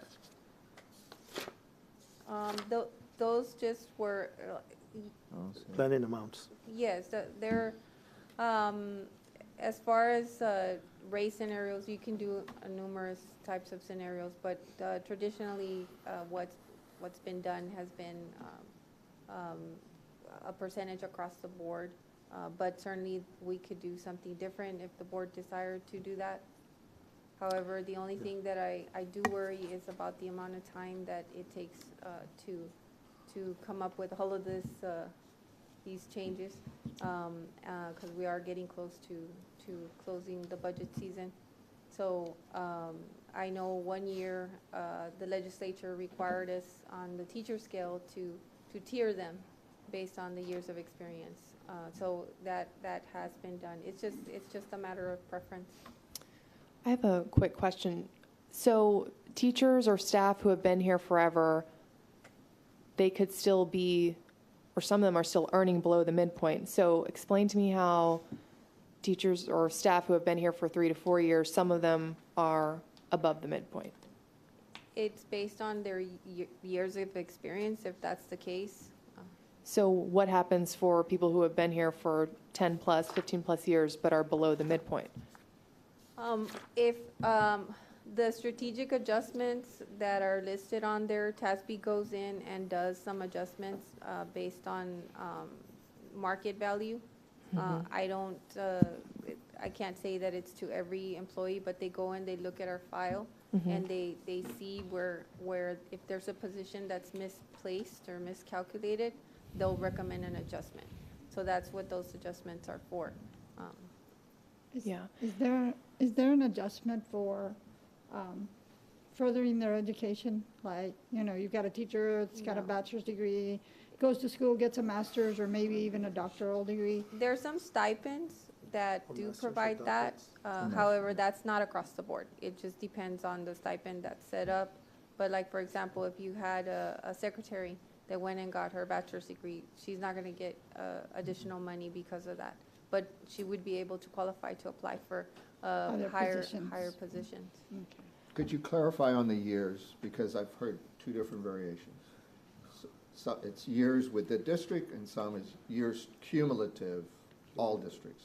You're referencing which? Cumulative. yes. Cumulative. So to the scenario that was Of sim- mentioned, there's Of similar work experience. exactly. Right? It was mentioned a minute ago, if they were 3 or 5 years at midpoint, what would they be? Your answer is predicated on the fact you're talking about years of experience. It could be 15 years of experience, but only 3 or 5 with us. And And when you look at this chart, you're going to use the chart for the 15. we correct? would have to look at each individual case-by-case basis to be able to compare apples to apples. If there was a situation like that, then what I would recommend is that they go and speak to the HR department so that they can look at that. And that's where it becomes a little bit problematic, is that they may have 20 years, 15 years of experience in public ed, but they may have moved into different roles throughout that. And say, I got 15 years in education, but they weren't all the same education. And that's what you're referencing. You have to look at that. Are they a teacher at the elementary level? Were they a counselor? Were they an administrator? Now they move back to being a teacher at the high school. All that changes how they would be counted for a number of years. And that's Yes. what you're saying. And then on something just slightly Start messing with separate, but like someone who's grant funded, partially grant funded, and then hard money, the rest. How do you calculate that? Because, well, grant money ends at some point, potentially. Well, they would be funded, Let me pick one, for instance. okay. Gear Up Facilitator. Do we have a Gear Up grant? Are we participating with one Yes. through UTRGV or through Region 1? Yes. Is it Region 1? Okay, so the Gear Up Facilitator for Region 1, here listed under 201 and 203, is one of those grant funded, or are we paying that full salary? Because they're grant funded out of Region 1. Region 1 just places them here, right? So is So- that, So does- the salary would come from, I'm sorry, the salary increase would also come from that same fund. Once the grant ends, then at that point, there would no longer be a position for them. okay. So we fund the Gear Up Facilitator With grant With money. grant. with grant money, okay. Okay, let's move on. Okay. Okay, so, in your computer, you have access to the full book, which also provides the stipend changes. And I'm not gonna go through each page because that's something we've already covered. However, HR has gone in and taken the red lines off and updated those, staffing guidelines. And they're still in draft format. We won't bring back the final one until the last budget workshop. And so this is what it looks like. Those are the staffing guidelines, and then you have the salary scales, as mentioned before. And then finally, we have the stipends. Before we go too much further, there's one other question I had regarding what we were just talking about in a roundabout way. Looking at the category, if we wanted to move counselors in with librarians and teachers, could the district make that decision? Counselors are pay grade 3. They're rather high on the administrative scale. They're considered administrators, Right. so. So they would be, if we were to move them, then they could find themselves in a different situation from They- a pay scale? From a pay scale, there would be a great disparity between the teachers and librarians to the counselors. And not in their, necessarily in their favor? The council is moving it from a pay scale to the teachers' pay? They would lose pay. They would lose They would pay. lose pay, They okay. would lose pay. Now, because that question comes up quite a bit. And as you know, in the 86 legislature, they did bring them in, including nurses. When they gave that raise across, it included the nurses, the librarians, the counselors, and the teachers in the classroom, all within that salary adjustment.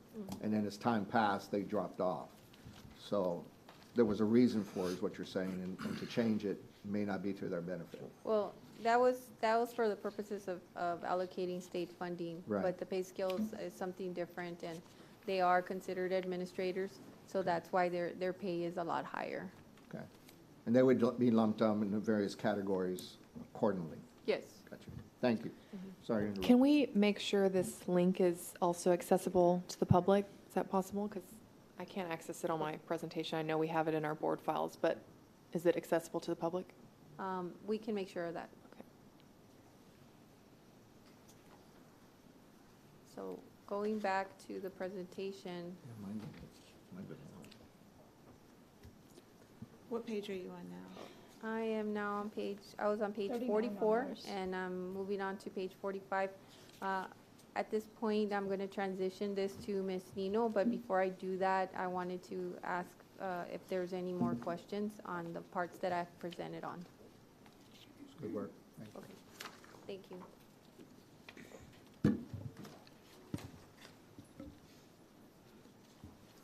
Okay, Ms. Nino, go ahead. Thank you. Good evening. Good evening. So this presentation provides us with just planning period updates as it relates to our secondary campuses, both middle school and high school, and in planning for next year. In just reviewing the feedback from the last board meetings and from questions, I would like to introduce first what is the conference period. And the conference period for teachers is 450 minutes over a 2-week period that is protected time. So that is required to give them that time. It cannot be less than 45 minutes, but it could occur every other day. Currently, it occurs every day here at McAllen ISD. And how is that conference period different from the planning, what we call here at McAllen ISD, the planning or common planning period? So in this planning period, this is where teachers plan curriculum, collaborate on remediation plans, they meet with parents, they engage in professional learning communities. And in looking at why the planning period is being considered as a cost-saving option is, first of all, it's not required time for a teacher to have this as it is for the conference period. The conference period, again, is protected time. It can be inefficient without structure. It can limit program offerings for students, which I'll get into here in a little bit more as the slide presentation proceeds. And it is costly because it does require more periods and more staff to have this additional time for staff to have in the day. So to look at Region 1 districts with one conference period, we looked at surrounding districts in our area or within our region that are comparable to what our schedule currently looks like. So if we look from districts, Brownsville ISD, Edinburgh CISD, and so forth, we'll notice that most of them have a 9-period day or an 8-period day. And what they do is in the second column, it'll say what are the total class periods or number of classes taught. And we can see with all of them, with the exception of Edinburgh CISD, they are teaching 7 out of 8 periods a day or 8 out of 9 periods a day. At Edinburgh CISD, they do currently have an additional period to that conference period, and it also includes their lunchtime. We might ask, okay, well, where are some of the other districts that are surrounding McAllen ISD that are not listed on this table? And you'll notice there's a note at the bottom that those districts do have a different schedule. They work off of a block schedule or an accelerated block schedule. So we want to make sure that we're comparing apples to apples when we're looking at the master schedule for our district. In addition, just in researching and collaborating with other districts in Texas that are comparable to McAllen ISD with also just one conference period, we looked at Dayton ISD and San Marcos CISD they do have one high school. They are a smaller district, but those two high schools are the same in demographics and in the master schedule as McAllen ISD. And as well as Socorro ISD, they have 6 high schools. And again, all of these school districts have comparable data and demographics to McAllen ISD, both in size and enrollment, as well as in some of their middle schools. They also have 8 periods a day in their schedule, where teachers are teaching 7 out of those 8. So again, they only offer one conference period. And in moving forward, because we do have to get planning for next school year, it takes a lot of work. It takes a lot of efforts to ensure that our middle school master schedulers, our principals, our high school master schedulers are able to say, where's our need for what our students are requesting to take for next year. We have gotten them launched off in the direction using the information that was presented at our last budget workshop number 5. So we met with our middle school schedulers on Monday, May 13th, our high school schedulers on Wednesday, May 15th, to then share with them what was provided at the budget workshop number 5 to say, okay, we need to move forward, get something going. And currently we will set, again, all our STAR subjects and STAR grade teachers between middle school and high school, keeping them with that planning period. And with 4 sections or more, and any teachers who are not a STAR aligned course or subject to have then not extra work in the day or extra time in the day, just shifting from that planning period of time to then teaching a class. And in doing this as well, because we are already overstaffed in the secondary high schools, we are actually going to be reducing the student teacher ratio by having them added as well. So again, we don't currently have a full master schedule made for 24-25 because they are working on that now, using this as some direction. But from the last budget workshop presentation, we were looking at a little over 60% of our middle school staff keeping the planning period because there are more subjects that are tested for STAR across middle school. And in high school, about 40% of our teachers keeping the planning period as they teach a STAR EOC subject, again at 4 sections or more. In addition to our academics area, looking to see how we can contribute to cost savings with the planning period, we also wanted to look and see, okay, across the board, how do we make this equitable for our fine arts departments, our athletics department, and our CTE department as well. And collectively, a lot of collaboration, a lot of brainstorming just to ensure efficiencies in the master schedule. Our fine arts teachers that will remain with a planning period because they are supporting in either a travel time or helping with coordinating something at the campus for their department. Across all 3 high schools, we will ensure that the head band director, the head choir director, the head orchestra director, mariachi director, and head theater directors remain with the planning period to do these duties that they already help with as a coordinating period. And those 5 teachers that will be in fine arts identified with the planning period across 3 high schools, we are making sure that at the middle school it aligns to their roles as well, which is the 1 head band director, 1 head choir director, and 1 head orchestra director, makes that 33 fine arts teachers that will remain with the planning period, again, to support our students and what they do at the campus for a coordinating period. We aligned that same role with athletics, and again, a lot of collaboration with our athletic coordinators, and not just in looking at how to make master schedule efficiencies from a planning period perspective, but also trying to ensure alignment of what we're offering at 3 of our high schools at similar times of the day based on facility uses. We are looking at the athletic coordinator, who's also the head football coach, assistant athletic coordinator, offensive coordinator, defensive coordinator, and the strength and conditioning coordinator to have the planning period in their schedule, again, due to travel time or coordinating periods. So at 2 of our high schools, that is 4 coaches. At 1 of our high schools, it shows 5, but it's not that it's necessarily 1 more. It's just that it's a split person for one of those roles. And then at our middle schools, we included our athletic coordinator across all 6 middle schools to also keep that planning period because they do have to help with other duties to support the campus in athletics. And so also including the swim natatorium coordinator who serves all middle schools and high schools at that facility. We're looking at 20 teachers and coaches across our athletics department that will keep the planning period. And for our CT teachers, these are the identified courses across our district that, again, have to travel because they're going to visit students at clinicals, they're going to teach a district class, or they have a block class to serve students from all 3 high schools, and we've identified 29 teachers to keep the planning period for next school year.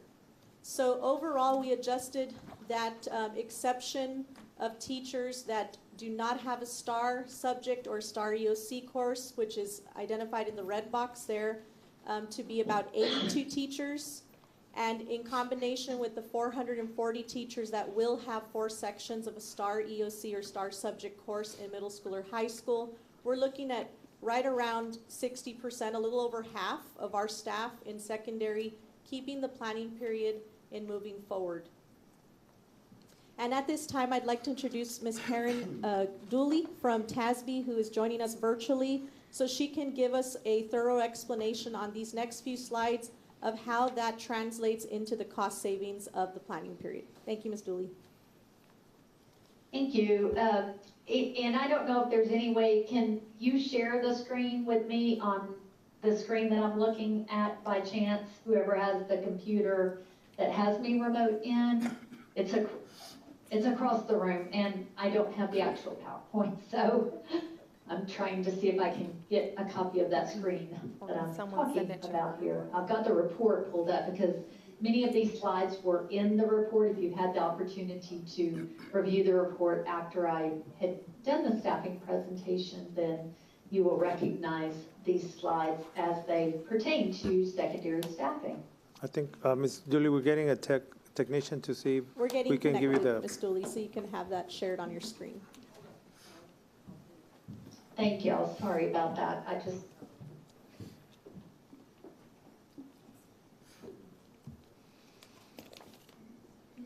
And I think this is the projection slide, correct, is what I'm looking at right there, Ms. Nina? I'm sorry, Ms. Dooley, go ahead. I said the slide that's up on there is the projection slide, correct? We are looking at the staffing reviewing of currently what our, the planning periods looks like in middle school with the current baseline. Yes, so the 8-6 with the benchmark of 22 to 24, correct? That is correct, yes, ma'am. Okay. So across the top, the benchmark, the 22 to 24 students is what the state average is for middle school classrooms to run across the state. And so that's what the benchmark is reflecting. And then you'll see your total number of students, your teacher FTEs, student periods, teacher periods, the teacher at average, plus or minus teachers for adjustments based on the class sizes, and the cost impact of that in the student load. And I think I heard earlier a reference to, that master schedule, what they're running in conjunction with what a student's teacher load is. So on this particular slide, you will see the current baseline as the number of students. Then there's an adjustment for projected change, and that projected change was just based on rolling up the 5th grade students up to 6th grade and rolling out your 8th graders to 9th grade. And so you will see that the projection was 168 less students. The 2.2 under the teacher FTE, I don't know if y'all remember me referencing current class average and the theoretical class average. The number of teacher FTEs that were calculated for the district for all the 6 middle schools was 283.5 for current average, and then it was 285.7. So there were very few inefficiencies in the master schedules when it came to, let me say, using teachers in ways other than were not academic focused. For instance, in lunchrooms for ISS periods and things like that. Your district, the 6 middle schools, were efficient in making sure that the teachers were assigned academic periods. And so the theoretical class average for the number of teachers was 285.7. And so at the 19 students, if you remained on the 8-6 master schedule, meaning that all teachers taught 6 periods and had the conference period plus the additional planning period, and students attended 8, they were actually at just slightly like 20.1 students per class was the average class size for all of those, of the average of all the middle school campuses. And so then I applied the benchmark 22 to 24, with 22 being the low end of the benchmark, 23 being the middle of the benchmark, and 24 being the high end. And you could see that if all the middle schools were at 22 students per class, if that was the average instead of the 20.1, that there could actually be the absorption of 24.7 FTEs on an 8-6 master schedule. And then it was 36.2 on the 23 students per class, and for 24 students per class, it was 46.7 FTEs. And you'll see over on the far side, the teacher student load. At 22 students per class, it was an average of 132 students, 138 at the 23, and 144 at the 24. And typically, 150 is a pretty standard average of a student load. Okay? Any questions on that slide? Yeah, Karen, what is the cost impact? Yes, sir. You have the cost impact for 23, you have 2.1 million, 23 is 2.4 million? Yes, so, yes, sir. So this is based on your average teacher salary, which is what it was last year in your taper for the 22-23 school year. Your average teacher salary for McAllen ISD was $59,446. And so it's just taking the plus or minus teacher column, so the 24.7 at the 22 to 1 times your $59,446 gives you a cost savings of $1.468 million. And then at the 23 to 1 was 36.2 FTEs times the $59,446 at $2.1 million. And then for 24 students per class, 46.7 FTEs at $2.7 million. Those will be, Okay, so that's the cost impact of moving to 22 students per class, 23 students per class, and 24 students per class. okay. If we could move to the next slide for Ms. Dooley, please.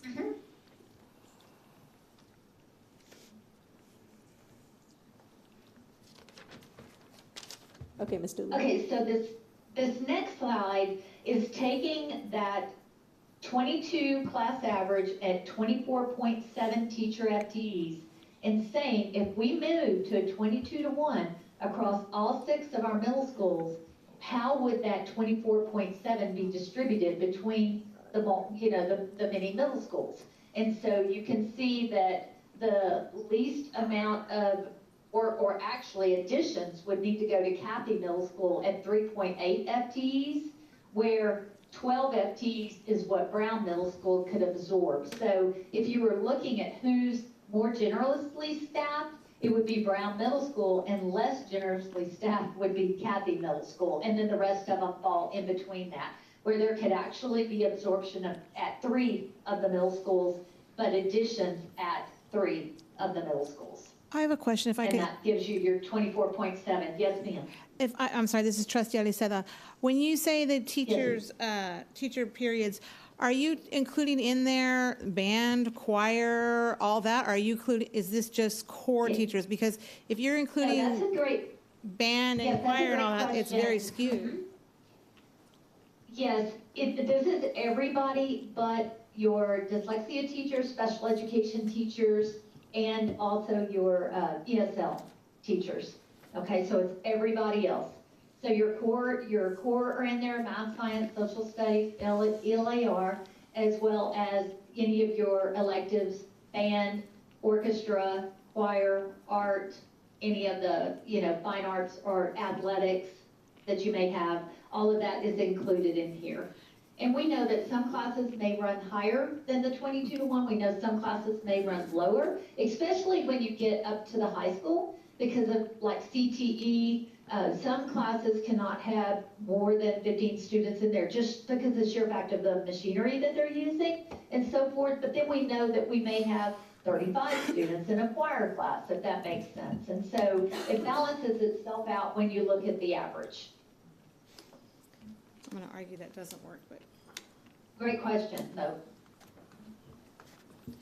Who has the raw data on that to actually take those numbers out so it's not so skewed? Do we have the raw data on that? Did we present that data and give it to TASB and they use that, or they have the raw data? It would be interesting if you took out, band 150 kids, choir 70 kids. It would be interesting if you took out that and so it wasn't so skewed and you could actually see a core class academics, what the real student-teacher ratio is. But I'll yield the floor on that. Yes, the staff actually has a tool. It's an allocation sheet that we gave to them that they're able to insert in, have just the core classes and then insert in the elective classes and set ratios on a student number that they are specifically looking for, like in choir or like in band and so forth. Like we're gonna have a band director for this many students, and when they exceed that from this number to this number is gonna be an assistant band director and so forth. They're able to use an allocation tool that's helping them guide those specifics. I have a follow-up question along that to Trustee Yes. Aliceda's. Thank you. We have students that have consistently performed at a high level, and I think a lot has to do with a consistent methodology by their teachers and staff on the campus, that as they go through their various programs, they have certain individuals preparing themselves, let's say voice, in a certain group, and then in another there's a second group that they get together and so forth. How would that be divided out now when you have an additional class to a system that had been functioning very well, both for the individual student acquiring the skill set, whether it's an instrument or voice, et cetera, and now you're separating them out where they may not be together in a cohesive way? How do we reconcile that to what our current system has allowed us to do? Very effectively, by the way. Right, I mean, I think there's autonomy with that master schedule and where you're placing what periods where. And are you referencing like the specialty instruments and things like that? When it comes to, okay, we're able to put all the percussionists together in this class, is that what you're referencing? Is that what I'm hearing you say? Yeah, in part, but as they go, as the way it's designed now, you have a certain number of students that are in that program divided by the 6 classes. And now you're dividing them by 7. And so you could have students that are, instead of all being together, such as percussionists in this case, that as you move through the system at 7th grade and 8th grade and 9th grade, or 6th, 7th, and 8th, that by having the schedule as we have now, they're able to bring those groups of students together at a caliber of performance that we've expected from the district. And the concern I have is by going to 7 and splitting up those students where some may have 33 and some may end up having 16 or so, and yet they're not together as they would be the way we currently have them structured. They would be. This does not impact the number of student periods that you have. You just have your teachers are teaching one more period, and some of them, because as you heard a while ago, the percentages are, I'm just going to say 8.5 for 0.5 just for the sake of saying 50% are going to have an additional planning period and 50% are not. You're not changing your student periods. You're just it's just an efficiency with your staff that half the staff are going to be teaching 7 periods instead of 6 periods. And so for every 7 periods that you're picking up, that's the cost saving of 1 teacher FTE in doing that. Yeah, but again, my experience, and I'm not a teacher in the classroom, get you that. If I'm a teacher preparing a social studies class, then I make my preparation, and if I go from 6 to 7, it's just that's how I'll be preparing my class for those. Would you agree that that's the case? Is that that's a fair statement, right? Right. Okay, but if I'm a music teacher, I may have a different set of group of students that I have to prepare a lesson plan for that is very different for right now 6, and now it's going to be 7 groups of students, and somehow bring it all together. I think it's different from a math study, a social study program, to a music program. And that's where I have concerns with this. Yeah, Do you see what I'm talking about? I will just tell you, I will just say that there is no master schedule that is any better than any others when it comes to academics or support for extracurricular and so forth. There are school districts that have ran 8-7s, that have run 7-6, that have run 8-6, that have run 7-5, and there is no program that exceeds any other program when you look at overall programs, because it's not about the master schedule that you're running, it's about the teacher's effectiveness in the classrooms that make the difference, if that makes sense. So and that's just the way it is. I mean, it is a very difficult task to give all of the teachers, everybody at the secondary level, an 8-6 with a conference period and additional planning, and try to take away that. It's easy to give it to them, but it's harder to take away. It's just costly, and sometimes school districts just cannot afford to do it. And the adjustments will be made. I can't support or even, disagree with the argument that you're making about, okay, well, fine arts, they're going to be now stretching it because there's going to have 7 classes instead of 6 to teach and so forth. I just simply can't say that I can support that or not. I mean, I think academically that's and I realize you've got great programs. Y'all got great programs academically, you've got great programs fine arts, you've got great programs in CTE and so forth. And I think that staff just make those adjustments and it happens naturally. Nothing less for the students. It's just the efficiency of the number of teachers that you have supporting those students. And the savings that you have because of that. And I get all that, and I've looked at the data, and you're right, there is a savings, and clearly that's the concern I have, and we're probably never going to agree, you and I, on this, but a teacher that teaches, and being a musician, a violinist, it was very different from Right. how I prepared as a violinist from a viola, from a cello, from a bass fiddle, not to mention the other instruments, not to mention the vocalists being brought in together. And so a teacher that has to have time, in my opinion, to prepare different lessons plans for those 6 or 7 different segments of music versus a social study, a math teacher, et cetera, at that grade level. And that's why I'm trying to reconcile that, because I see a distinction there. Right. I think what. Thank you. Well, and I think that that's the fine arts getting, the number of people that were named that were going to have teachers teaching continue different to be instruments. able to They teach have that coordination period in order to continue to serve the middle schools or even They from high specialize school on to it. high school. I think that that's Maybe part of that's that fine. support. I mean, there's many districts that do not continue to carve out Pianist is that okay. extra time for their fine arts group. They say nobody but the EOCs in core areas are gonna get the additional planning. And they take it from everybody, and they're very successful at what they're doing. So that's why I can't, and not, like you said, yeah, may not agree. I mean, I totally get where you're coming from. I just don't think that research is showing that that's the case, unfortunately. Yeah. Thank you very much. I appreciate the conversation. Okay, you're welcome. I think what Trustee Saldivar was saying, though, is if you have the same amount of students, are you dividing them up now between 6 classes or 7 classes? Because if you have 100 kids in choir, you have 100 kids in choir. You're not going to suddenly get new kids. So now you're teaching 7 classes instead of 6. And if you had the 7th as an off period, then you could plan more. Just to clarify with you. I'm sorry, Trustee Kittleman. Thank you. Ms. Julia, I have many questions, but I want to wait until you're done with your presentation. But one question that I have that I think a lot of people are wondering so far. So moving forward with adding an additional period and removing the planning period, does that mean teachers will have additional students on their roster daily? That will be driven by the class size ratio. Spread out. So You what know are what I we mean? what are we So, aiming I for mean- in terms of our class size ratio? I've heard 28 to 30. I've heard 22. What are we aiming for our classes? So we are using 28 to 1. However, because, and we're going to see on the next slide, so these slides are just what we have currently in place. The next 2 slides Ms. Dooley will go into is the proposed, what we're looking at for moving forward next year.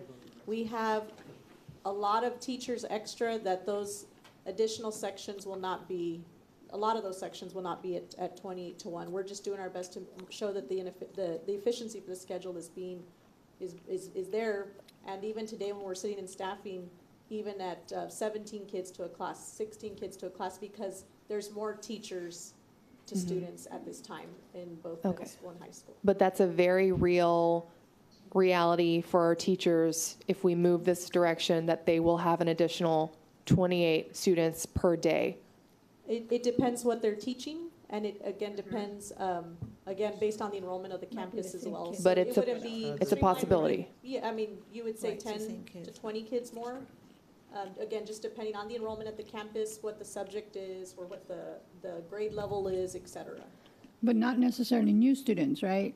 They Correct. could be spread out from what they, That is because they've got correct. overloaded classes now. Yes. And again, we're adding a period to other non-STAR teachers, so those sections become smaller to ensure Could it that they have be- a schedule for themselves as well. Excuse me, sorry for interrupting. Yes. Also, could it be a totally different prep that they haven't taught before? Is that a possibility? So our master schedule is driven off of what our students are requesting to take. And in middle school, again, it just depends how many students we are looking by grade level and then what the student is requesting to take. That is why on the small sections under 15, we've also done our best to become more efficient there so that teachers don't have as many preps. If I'm looking at 2 students asking for a class, is that really necessary, or where do we maybe plug in our student to either, are we offering that somewhere else to then make that addition together, so our teachers do not have to take on an extra prep if needed as well. Okay. So what I'm hearing is 2 things that could become very real possibilities for our teachers. Number 1, up to 28 kids extra per day. And number 2, they could potentially teach a completely new prep or different prep that they aren't usually doing in their normal schedule. Now, let me address number 1. I don't think number 1, they will have 28 because you're adding more classes. Correct. So it's going to dilute the number of kids. So that theory is going to be taken care of that way. The only way that they would have 28 kids if we take away the planning period is if I lay off teachers. But I'm not laying off anybody. They're all staying in place. So therefore, their classes are going to be diluted with less kids. It would take us a year or two, maybe more, to balance even further when teachers start resigning or retiring, okay? So, and then especially when you have a district that's losing kids. So there's no way that next year, if we take away the planning period, there's no way next year that they're going to have more kids than they have this year, because number one, there's less kids, and number two, there's more classrooms that they're going to be teaching. All right. Number two is there a possibility of another prep? Yes, I would agree with that. Okay. I have a lot more questions, but I'm going to wait, and I'll yield, and I'm going to wait until the presentation is done. I continue, Madam? Yeah. All right, Ms. Dooley, I'm now switching to the slide of back to the middle schools on the proposed model of us implementing the 7th period for non-star teachers and keeping that. So you may continue. Right, so there's now been an adjustment where 30% of the teachers are not going to have that second planning period where the other part will. And so you see the adjustments that are made. So at the 22 a while ago, we were at 24.7. Now you're at 52.2 as far as the absorptions that could take place to right size at the number of 22 students per class. And that class size changes if you were to get there, which, as was stated just a few minutes ago, nobody's being laid off, nobody's losing a job. This is simply just a goal and making the adjustments where you can. If you were to be able to do that, it would change from the 132 to the 147 student class load. But this is something that can't happen from 1 year. This is something that would have to happen over time through attrition. And then it shows, the next slide is going to show the balancing once again between the 6 middle schools. As you can see there, on that particular schedule at the 52.2, then all of the campuses could actually absorb some positions, with Kathy being the lowest number at 1.2. Before she moves on, can I ask a question? Absolutely. How do we, a day in the life of a schedule? We know where lunch fits. Where does the conference period go, and where does the planning period go? Is one in the top of the day, one in the middle of the day? How is that scheduled? So we go back to making sure that we fit the students' requests first, and that I might have a conference and a planning period back to back, but maybe you would have one in the morning. It varies by the schedule and the course offerings of what my students look at that high school or at that middle school specifically. So it can vary. It's possible to have planning period, conference period, lunch, back to back to back? Possibly, yes, ma'am. That is Okay, correct. that was my question. Yes, Is that what the bracket means? Okay. Okay, Ms. Dooley, now the same information, but looking at our high schools. Yes. So this is where your high schools are right now, with your 6,500 students with proposed 6,560, with an increase in 59 whenever your seniors were exited out and your 8th graders were brought in as 9th graders into the campus. They're running the 8-6 with 409 teacher FTEs. There was, out of the 3 high schools, the comprehensive high schools, there was 6.6 teacher FTEs for the theoretical average that were adjusted for 415.6. And so they're on the 8-6 master schedule. You can see at their theoretical average was around 21.2 students. And so you have to bump up to the 22 student, or actually 21.5, to begin to see any type of cost savings with the class size average. At the 22-to-1, which high schools range from 22 to 25 students per class, with 22 being the low end, 25 being the high end. At the 22, there was the ability to absorb 17.6 FTEs for 1 million. At the 23.5, which was the middle point of the benchmark, it was 43.1 FTEs for 2.5 million. And then 25 was 65.6 FTEs at 3.8 million. And that's keeping the 8-6 master schedule where students attend 8 just like they, like they do right now, and then teachers are teaching 6 with all teachers getting the additional conference period. Next slide. And then the equity between the campuses, you've got, and Achieve was included in here. While they have a smaller enrollment, they still are on the class size average of 22 to 25, just like the other 3 high schools. And so the adjustment here was Mac High at 10.8 absorption of FTEs, 12.2 at Memorial. The addition of 2.7 at Rowe and 3.2 at Achieve at a 22-to-1 teacher to student ratio with an 8-6 master schedule. And then here is the 8-6.5, where you've got about half the teachers who are getting the additional planning period and about half the teachers that are not having the additional planning period. And at 22-to-1, it's 48.6 FTEs at 2.8 million. At the 23.5 to 1, it's 71.6 FTEs at 4.2 million, and then 25, it's 92.6 FTEs at 5.5 million.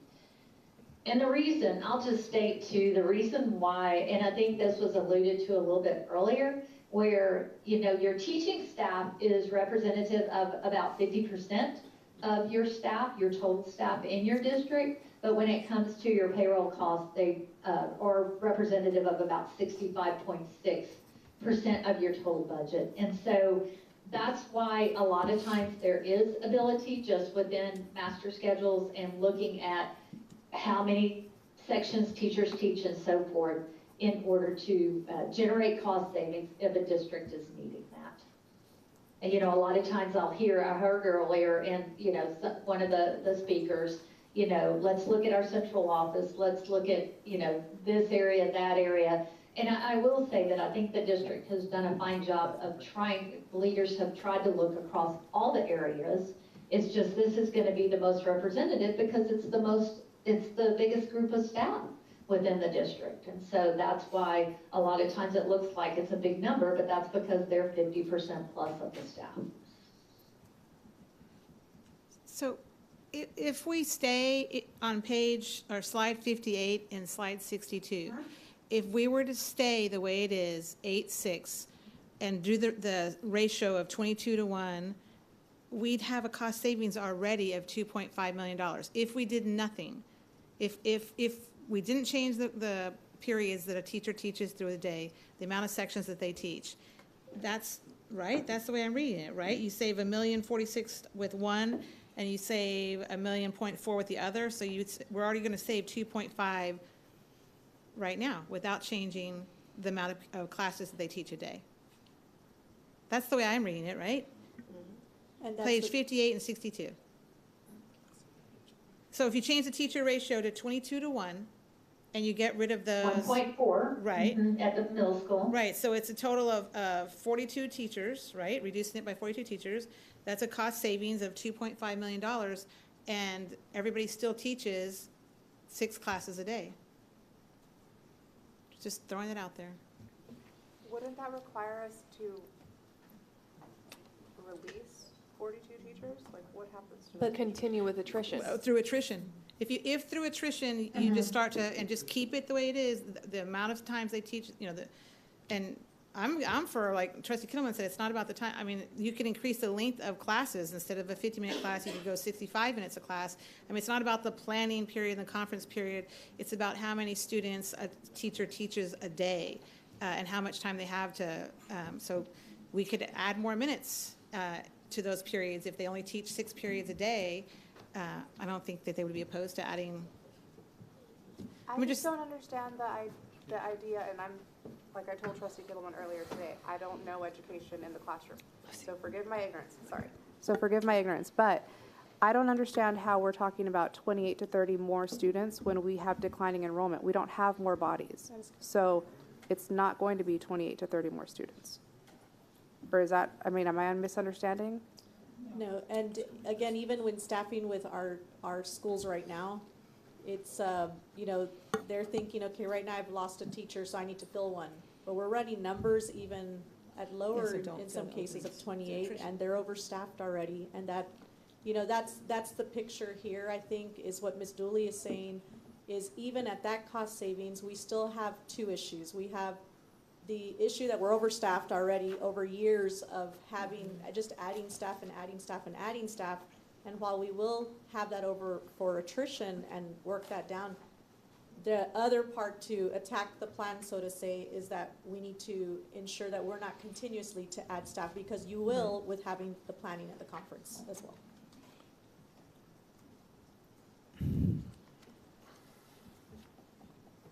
Ms. Dooley, I am now on the proposed model for high schools slide. Okay, yes.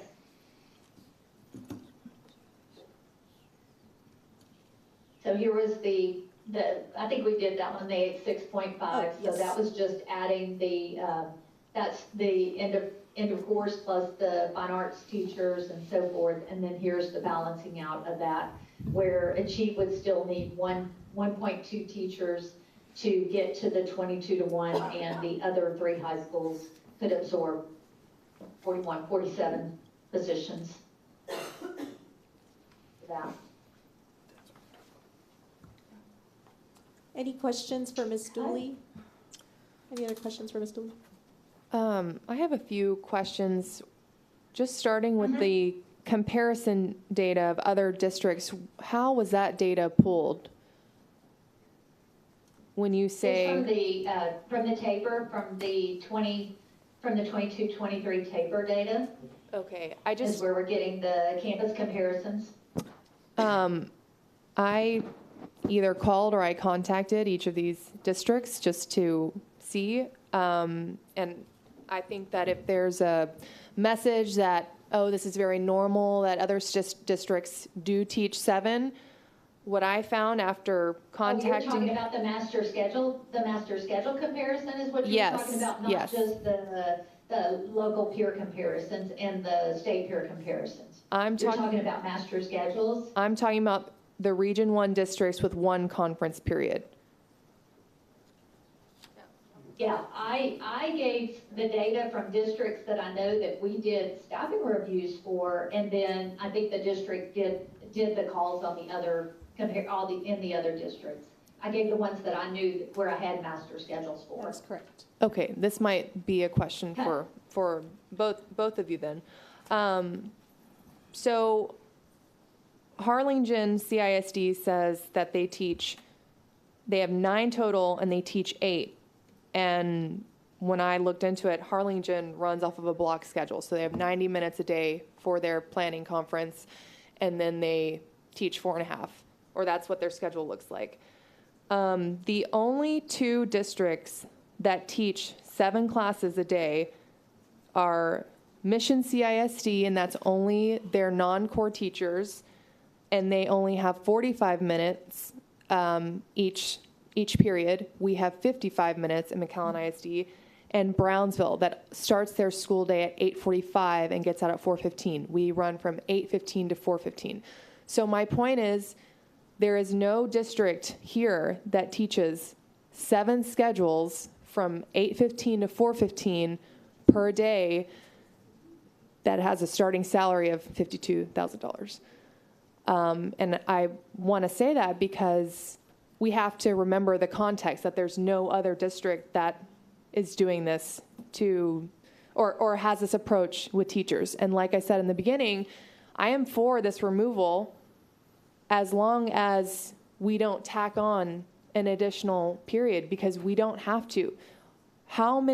What is the minimum requirement of credits for high school that students need to graduate with? So we are going to get into the slide presentation to help answer that question. I just wanted to point out the slide with Brownsville, Edinburgh, Harlingen. It looks like everyone is teaching 7 and 8, and it's just, that's not what's happening. That's only happening with 2 schools, and they are running their school day 30 minutes less than ours. Yes, ma'am. And you have great questions, because it's bringing us now to this next part of the presentation. If I can continue to answer those questions now. So I know a question that was brought to me was, how many more minutes, or what does that look like in minutes per day for our teachers in secondary? So at middle schools, currently, again, all teachers teach 6 of the 8 sections currently at 52 minutes. That is 312 minutes a day of teaching time currently.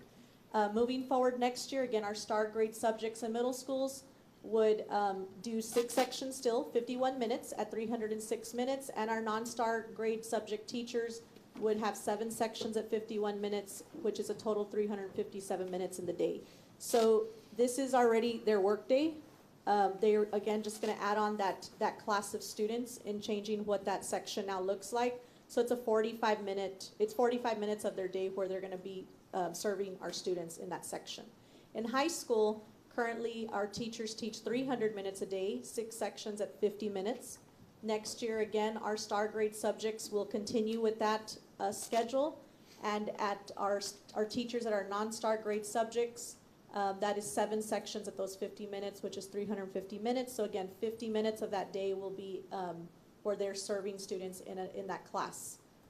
And again, in also looking at the number of small classes, just again maximizing those efficiencies as it was shared in the last budget presentation, we do want to ensure that students are meeting the graduation requirements, their program pathways, etc. And so with all of that cost savings up to where we're getting now, and then I'll definitely answer Trustee Kittleman's question on the graduation requirements.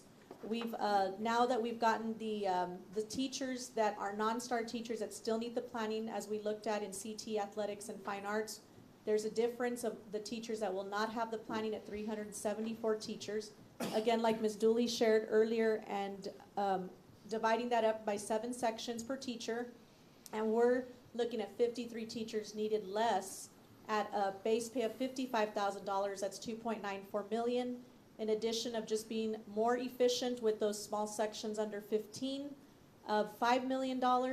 And currently a teacher that teaches a 7 section does receive a stipend of a minimum of $5,000. This is approximately an $8 million cost savings. Now we have been speaking from the staff side, the adult side. What does this look like as the impact on the staff? That's been the whole conversation up to now. But we definitely want to, I'll come back to this, is look at how does this impact our students. At McAllen ISD, we pride ourselves to say, students, when you come to McAllen ISD, you get to pick what you want to take. And in that day, we have 8 periods for a reason, which other districts may not have the 8th period, but we allow our students to commute. We allow our students to say, you know what, I want to go take aviation at the airport. I want to go take a CT class at Achieve. I want to take a fine arts while I'm in a program specialty at Collegiate or IB at Mackay Memorial or Rowe. And so what we're doing in our master's schedule, whether we reduce minutes, whether we reduce a class period, we increase a planning time, all of that impacts our students, and that is the big picture. This is our purpose. The graduation program illustration here shows from the state of Texas that these are the minimum requirements, but at McAllen ISD we set high expectations for our students, which is 4 by 4. 4 years of math, 4 years of RLA, 4 years of science, 4 years of social studies, plus their choice of specialty. And this is what it looks like to graduate from McAllen ISD in their graduation plan. If you look at the first column in that light beige color, that is 26 credits for a student to graduate here at McAllen ISD. And that first column is not just having a student graduate with 26 credits at McAllen ISD, but also with endorsements and at distinguished level of achievement. That's a minimum. In the middle column, in the yellow, or that light orange, that is also a student graduating with 26 credits, but just with an endorsement. All of our students 100% have to choose an endorsement. The last credit, which is that lighter column, is only an administrative approval, 26 credits, and that is just what they take. But again, because of the 8 periods in the day, because of the commuting, because of the choice, we're proud to say that our students, we get to support them in that next step of their career pathway when they leave us, that 100% of our students in all high schools in McAllen ISD graduate with that first foundation high school program with endorsements of distinguished level of achievement. That translates to opportunities in college. It translates into me going into the military prepared. It translates me into getting a job with the CTE certification I just invested my time into for 4 years. And so all McAllen ISD students graduate with that highest level. If we start to adjust minutes, we start to say we're only going to offer 7 of 6, then we need to be ready to say you cannot commute throughout the day, student. Once you get to a high school, you stay there and you can join before or after school. At other districts, they might have all of those opportunities at one setting. Here we don't. Here we, let them choose. So in moving forward, we wanted to get some information on how does transportation department support our students with saying, what is it that I do want to pick? In the 8 periods of classes right now, across all secondary schools, they are transporting our students again to fine arts classes, athletics classes, CTE classes. We have a welding course out of Military Road with STC. We have clinical sites at our hospitals. We have CT courses at Achieve with South Texas College. We have a multitude of opportunities now coming up with MISD Collegiate Academy as well. So there's over 175 shuttles daily transporting about 1,700 students in our district because we have 8 class periods and because we do have the time for them to commute. And so in the end, we definitely know that we don't want to overload our teachers. Everybody works very hard to support that end goal for our students, but we start looking at minutes, adjusting that, we start looking at impacting the time of the day for the students, we will then reduce the opportunities of them in our district. And at this time, I'd like to pass it to Dr. De Hoyos on an idea that we do want to support our non-STAR teachers with for the upcoming school year. Good evening. So as we conclude our budget workshop presentation, I want to highlight our 24-25 school calendar that was board approved earlier this year.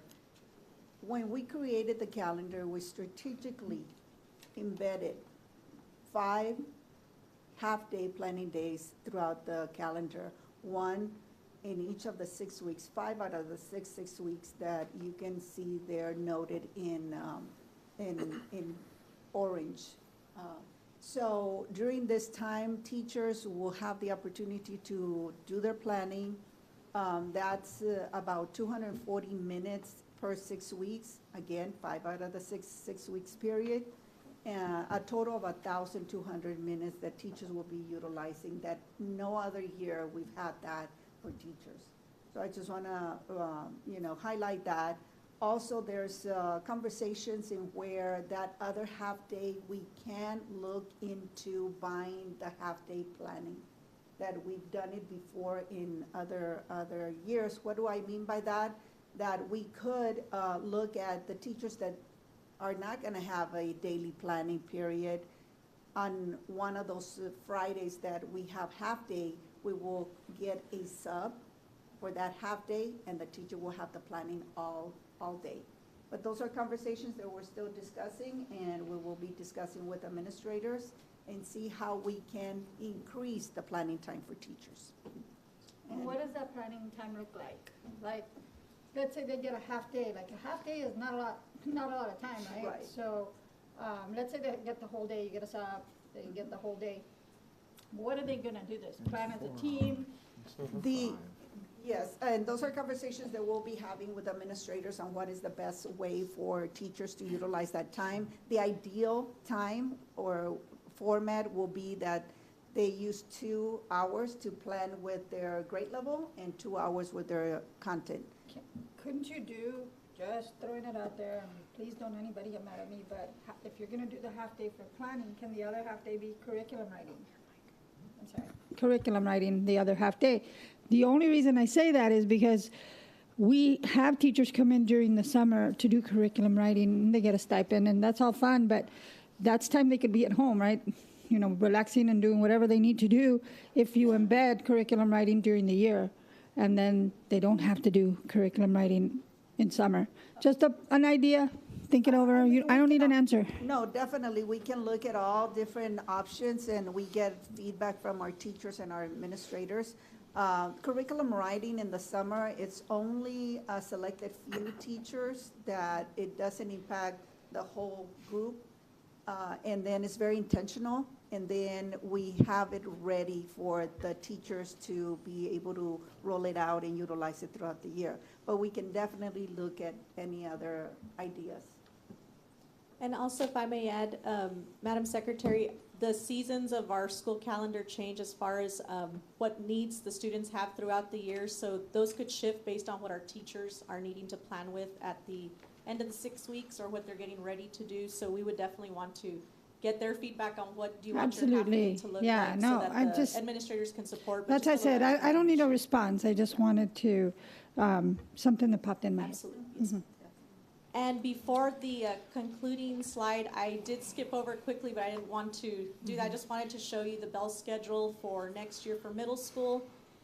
Again, at 51 minutes for each class. That first period class in middle school does need to go a little bit longer for breakfast and for announcements, but there is a 40-minute lunch included there for our staff.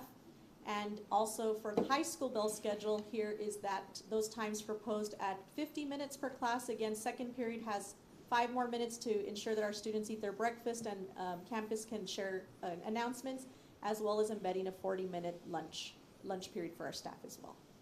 Just real quick on the lunch for staff. They cannot be asked to do like monitor the lunch or monitor the hallways. They actually are going to get 40 or 45 minutes for time to themselves to have their meal in their own designated space. That is correct. So we are required to have 30-minute duty-free lunch period for our teachers and librarians a day. That is correct, yes, sir. Okay. I was gonna say, I've never seen an administrator eat lunch. They work 24/7. Yeah, I haven't either. Yeah. Unless I happen to say, let's have lunch, Yeah, and even then they they're work working through while it. we're having lunch. That concludes our presentation for the planning period. Dr. Gutierrez and Madam President. If we could go back to the, if it's all right, to what the suggested, that every 6 weeks, there's going to be a half a day, and that half a day could possibly be utilized, to what Dr. Hoyos had mentioned. Is that going to be tailored to each campus, or is there going to be a system-wide district, or it's still yet to be determined? The half-day that are already embedded in the calendar, it's district-wide. Okay.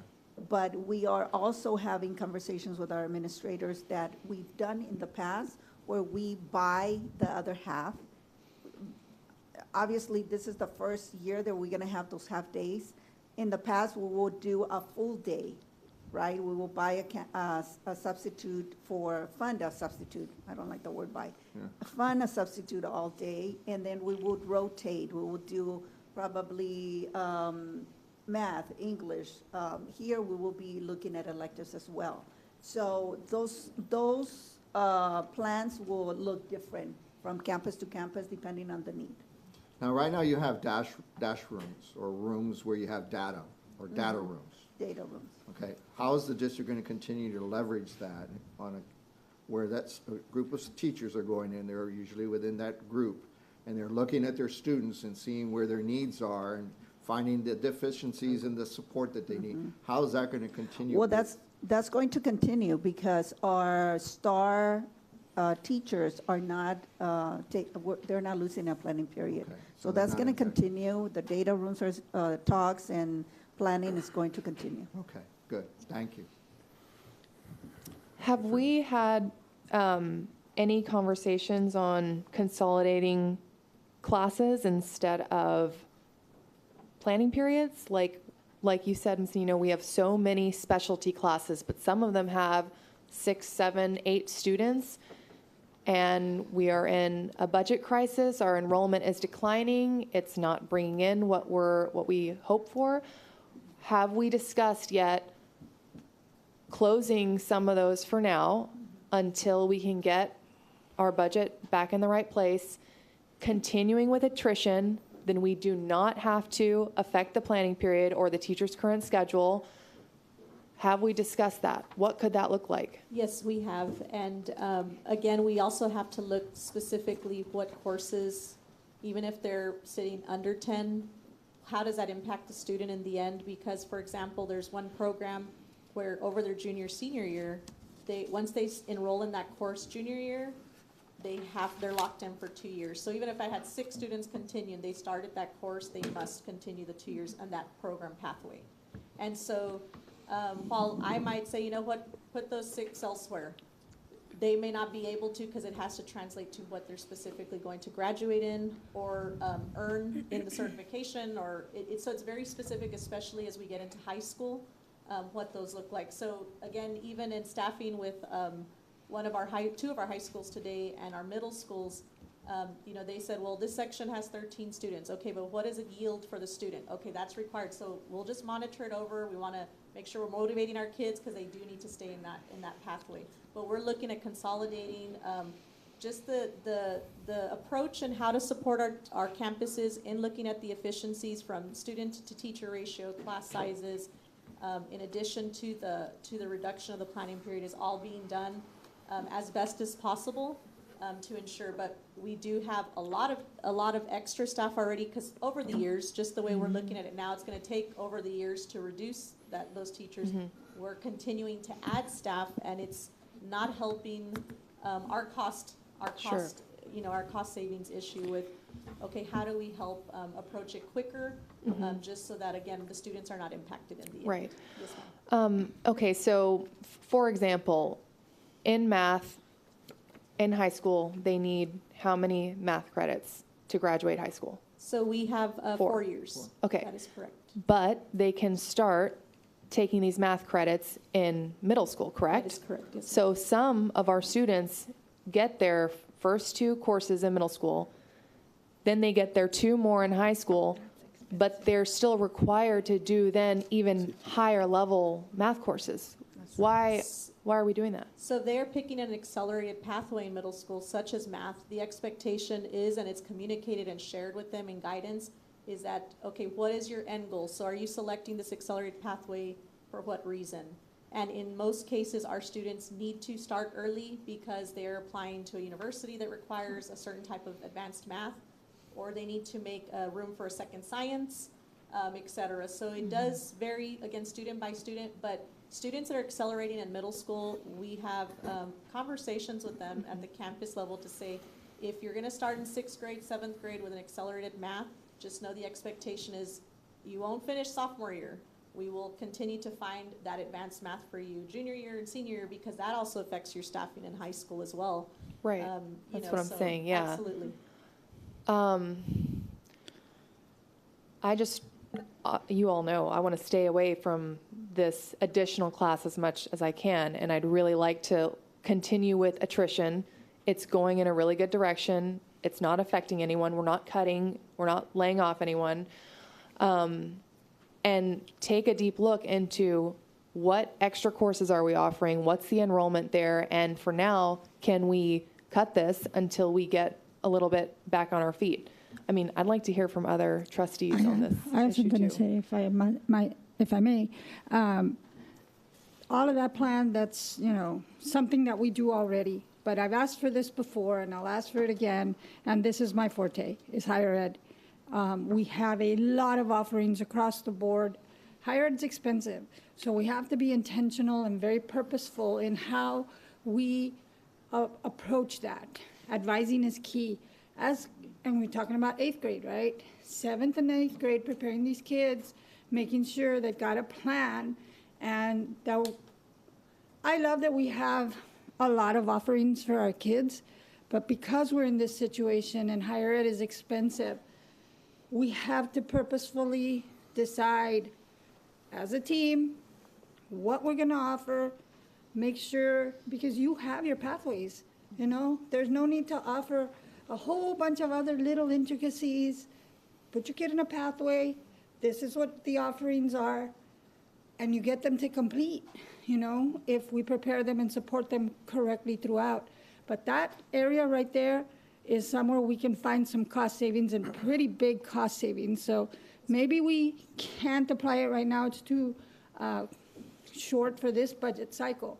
But as soon as we're done and we pass this budget, we need to start looking at that. Absolutely. Let's look at all the stuff we offer and really look deep into how many kids are really leaving with credits that will transfer and get them somewhere tangible, as opposed to kids that are taking a course here, they might take an AP class, they might take an on-ramps, they may take a dual enrollment. Let's have a plan, and let's reduce the cost there. And we have some great options. AP is always great. I'm not opposed to any of it, but it has to be purposeful because it's expensive. Yes, ma'am. So that's just another suggestion so that we can maintain the integrity of what we have and be able to support our teachers as well. And to respond to that also, all the sections that are under 15, we're recording them, again, even if they're not reduced or eliminated, because that's what the student needs, and we're sharing that. So we're working collaboratively with instructional services so that they Absolutely, can I see. believe that. And absolutely already, look at that for this coming year or next year. That's the field she comes from too. So Yes. she completely understands where I'm coming from. And we just kind of became this district where we just offer everything. And that's great because we have that opportunity. But if we're not purposeful in it, we're wasting money. We're putting kids in a situation where they may or may not be able to complete or, it's like, I don't know, buying an outfit, but none of it matches. So now you have one outfit that doesn't match, and maybe you can piece it together with other things to make an outfit, but it's just too many offerings. I don't know how else to explain it. That was a bad example, but I'm tired of, and I think we all are. But that's the point, right? We offer a lot, and we need to make sure that the offerings are going somewhere. Yes, ma'am. I think along those same lines is that, and we saw this when we visited with one of the institutions, is that there's a great deal of students that are doing very well and are very competitive. And the reason why has been outlined here very, very well tonight. But there are some students that need a little bit more focus and attention and may be better off. And sometimes their parents help them because their parents have been through it, but other times their parents have not been through the process, so they don't know. And so they go off to a university and they struggle because they're away from mom and dad for the first time, they're having to deal with finances for the first time, et cetera. Not that we're not doing the financial literacy, we are. I know you're doing that with Fidelity. But I did see instances in our conversation with one of the institutions is that maybe some students may be better served to already start here. Okay, and we have two great institutions, and it may make some sense that as we're working through them on their IEPs or whatever process that you have, is that they start seeing a completion of a program starting there. And that may make more sense financially for families, for our region, our community. If South Texas are having that expertise be produced here and get to stay here instead of being, because we're great at exporting great talent to other parts of the world. We are. It'd be, no amount of times we tell them at graduation, go out, see the world, but then find your way back, and many of us have. But I think if we start off that way, we may not have as many missteps. And I kind of sense that in our conversation, there may have been some opportunities where we're missing. And in that topic, it's mandated that we start a four-year graduation plan for students in the 8th grade. That graduation plan is revised or reviewed every year with the students, and it's comprehensive counseling, really, and not only for high school, but also for post-secondary education or job force. So we definitely take that, and we can always better it. There you go. Very good. Thank you. Thank you for your body of work. Really appreciate it. But I was going to say, but in order to do that, we have to have counselors, and we have to stop reducing the number of counselors we have, because without a counselor, because you're right, parents are working. We come from both parents are working. They don't have enough time, so they assume that the counselors are the ones telling their kids, you need to take this, this, this, this, and this, and pulling their kids out and saying, you need to take the TSI, you need to do this, you need to register for ACT and the SAT and everything that counselors do. So we really need to be conscientious about looking out for our counselors and all that. Oh man, I lost my train of thought. I was going to say, I'll loop back. That was a good point. I just wanted to say that I didn't come to McAllen to do this. I didn't have this in mind. I've heard about it over the years, by the way, because I live in McAllen and I stay in touch with my community, that this issue has been on the table, and correct me if I'm wrong, those of you that have been here for several years, that has been on the table a couple of years and about the planning period, and it's always been delayed to the next year or to another time. But now, when I got here 6 months ago, now we're in a budget crisis, and this is probably the worst budget crisis that I've faced as a superintendent in 15 years. And I had a bad one in 2011, if you recall. maybe Sam Saliba, you would remember that, and Debbie, 2011, there was a budget crisis. Like, this one is a little more difficult. But I just want to make sure to the teachers and to the community that I did not come here to do this. I just have to evaluate what we have, and financially, we don't want to go bankrupt either. We want to make sure that we're taking care of our employees, taking care of our kids and our programs. Do I want to give a planning period to the teachers? Absolutely. I thought I was a high school teacher myself, and that's, you know, something that would help tremendously to prepare for my lessons and my kids. But the question is it affordable now with how we are being funded? McAllen ISD, or most of the districts in South Texas, we get funded about $6,100 plus per student. And we've been fighting this forever. And I've been on this for a long, long time, because there's districts out of the valley that get $8,000 per child, $10,000 per child. We get about $6,000 per child. And that's what the fight should be, that why is it the kids in South Texas are worth less than kids from up in the state of Texas? And that's a reality. And that's why there's an inequity in the financial formulas, and we don't get what our kids deserve. Why is it that kids in the San Antonio area are getting, school districts are getting $8,000, $9,000 per child, but yet our kids are getting about $6,100? And same kids, they have the same rights to have an equal education, but we are not funded equitably. And our kids have probably the most needs because we are a border district along the border.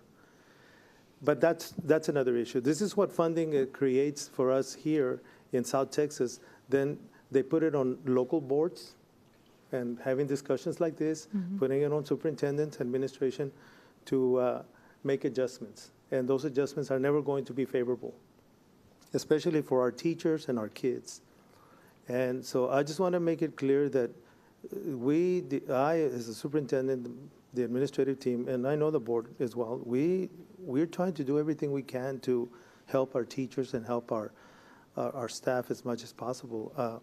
I even looked at, hey, can we give them a little more lunch time? And we did.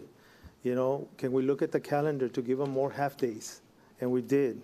Can we, you know, I asked, you know, what else can we do? And so that we can make this work, because I know that adding a class is going to be difficult. It's just going to be more, and we know that. We recognize that. And if I could not do that, I wouldn't do it. I wouldn't do it. But if I want to be able to keep everyone employed, and we are, if I want to give some better wages, which we're proposing that, if we want to keep all our students' academic programs the way they are, if we want to keep those interventionists in elementary and those additional staff members to help out, something has to give. And if you look at the planning period, it saves us about $8 million. Imagine $8 million per year. Imagine the savings in 5 years. It's going to take 5 years to save $8 million, though. Attrition's going to take that long. No, I'm sorry to interrupt you, but it's not an instantaneous savings. But it's the pathway towards a better savings, a better salary, and a better district financially. And if we don't start now, when are we going to start? Because this topic has been going on for years. And if we don't do it now, when? Because it's not a matter of if we do it, it's when are we going to do it? Because it has to be done. And I can tell you, for the last 15 years, the state has not given us more money. If we're thinking that the state is going to be saving us a year or two from now, I haven't seen it in 15 years. Instead, what I've seen is less and less and less, and cut back and cut back and cut back. But expectations keep going up. They don't forgive us for that. And so it's difficult. And now that there's a possibility of vouchers, I don't think we're going to get more money, because you know where that money is going to go now. And it all starts with how we get funded, and our funding has never gotten any better. I haven't seen it getting better. And if they ever give us the money in 2025, when the next legislative session meets again, they're already about 5-6 years behind. I don't think they're going to make up 5 or 6 years of funding for school districts. They may make up maybe a year or two, but not about 5 or 6 years, because it goes back to 2019. So by the time they meet again in 2025, that's about 6 years, so 5, 6 years of funding that we haven't received. So because of all of this that's happening, some of these things have to occur. It's not easy to make these decisions. Some districts are closing schools. You've heard it. Some districts are laying off employees. You heard of that. Some districts are cutting back on all programs. You've heard that. Some districts are not giving salary increases. Everybody has their issues that they have to work with. For us in McAllen ISD, what we see as the big item that could help us is the planning period that is no longer affordable. If we are going to keep everyone employed, like we want to do that, if we want to give some salary increases, and if we want to continue serving our kids the way they deserve to be served. It is affordable if we continue with attrition, and we would be the only district working an 8-hour day, the only district whose teachers teach 7 classes a day. No other district is working that long with that many students. So that would be unique to McAllen ISD, and for being the 10th lowest paid in the region. So those are some differences, but Trustee Regalado. Yes, I was just going to say that, firstly, I do recognize the work that the team has been doing, and I entrusted in you, Dr. Gutierrez, to right-size us, and I know that those decisions and these moves have not been easy. They've not been easy on anybody in this room, but I appreciate the work that you're doing and that your team's doing. I will say that while I'm not persuaded that we have 28 or 30 extra students for teachers to teach, because if we did, we would not be having this conversation, I do share in the concern that that any teacher will have to take on another subject area or a different course, because that does mean more work for them. So as we move forward, I would ask the team to look at, if somebody is going to have to teach a different subject matter, that we account for that in some way, whether it's financially in considering their pay raises or whatever the case may be. But I think that we need to be really sensitive to that, because it's one thing to expect everybody to kind of shoulder this burden, which everybody is. We've seen tonight. It's really different to add a whole other subject to them and not be compensated. So I think I would like to see that the team look at that. I have a question, Madam President, if I may. Yes, sure. Go ahead. What happens by kicking the can down the road, so to speak, like we have been doing in the past few years? We keep adding to our problems, I think. And so every year it becomes more difficult. And the problems, the solutions aren't coming. They're not coming from the state. We're not getting any financial support there. It's not increasing. So this year, I think everybody's done a good job of, Doc, you said, I'm not gonna lay anybody off. We want to keep everybody that wants to be in McAllen ISD in McAllen ISD. What happens next year? What if we have to let go of the 97 employees that TASB recommends? Because that's the easiest solution. So where are we getting at? How are we being fiscally responsible, financially responsible for the future of our district by kicking the can down the road? There's no instant right now. Like, there's no attrition. It takes long, and there's no instant answer for that. Like, yes, attrition and cutting this will save us $8 million, but there's no quick fix. And the bottom line is, we need to save as many or all jobs as possible. And that's where this plan takes us right now. Everybody's going through something. And there's families out there that are just trying to get from one day to the next. Everybody here still has a job. Everybody still has a way to put food on their table. And at the end of the day, if we can do that, everything else might have to wait a little bit. We may have to teach a little bit more. We may have to stay a little bit longer or come in a little earlier. But at the end of the day, everybody has a job. And that is super important right now. So just know that we are trying our best to make sure that nobody has to leave here and try to go find somewhere else to work, because there's no jobs anywhere right now. Times are tough. Don't forget that about 60% of the teachers are keeping the planning period. I mean, let's not forget that. We're just talking about the 40% to help us offset some of these budget issues that we have. So we're kind of like not forgetting, I just want to remind everyone, almost 60% of the teachers are keeping the planning period. And then we also have other teachers So that are in elementary it's not like school and everybody. other staff that we also. It's, and you're talking almost, what is it, close to 2/3 of the teachers keeping the planning period? Close to that amount? So let's not forget that this plan doesn't exclude everybody. It just, we're talking about 40%. Well, not yet, but we don't know what the future holds with all of our teachers. I mean, what That's- happened in Brownsville? Do they have, does secondary have, do core teachers have their second period too? No, in fact, only the testing subjects like we have, like we're proposing, Okay. that I know of.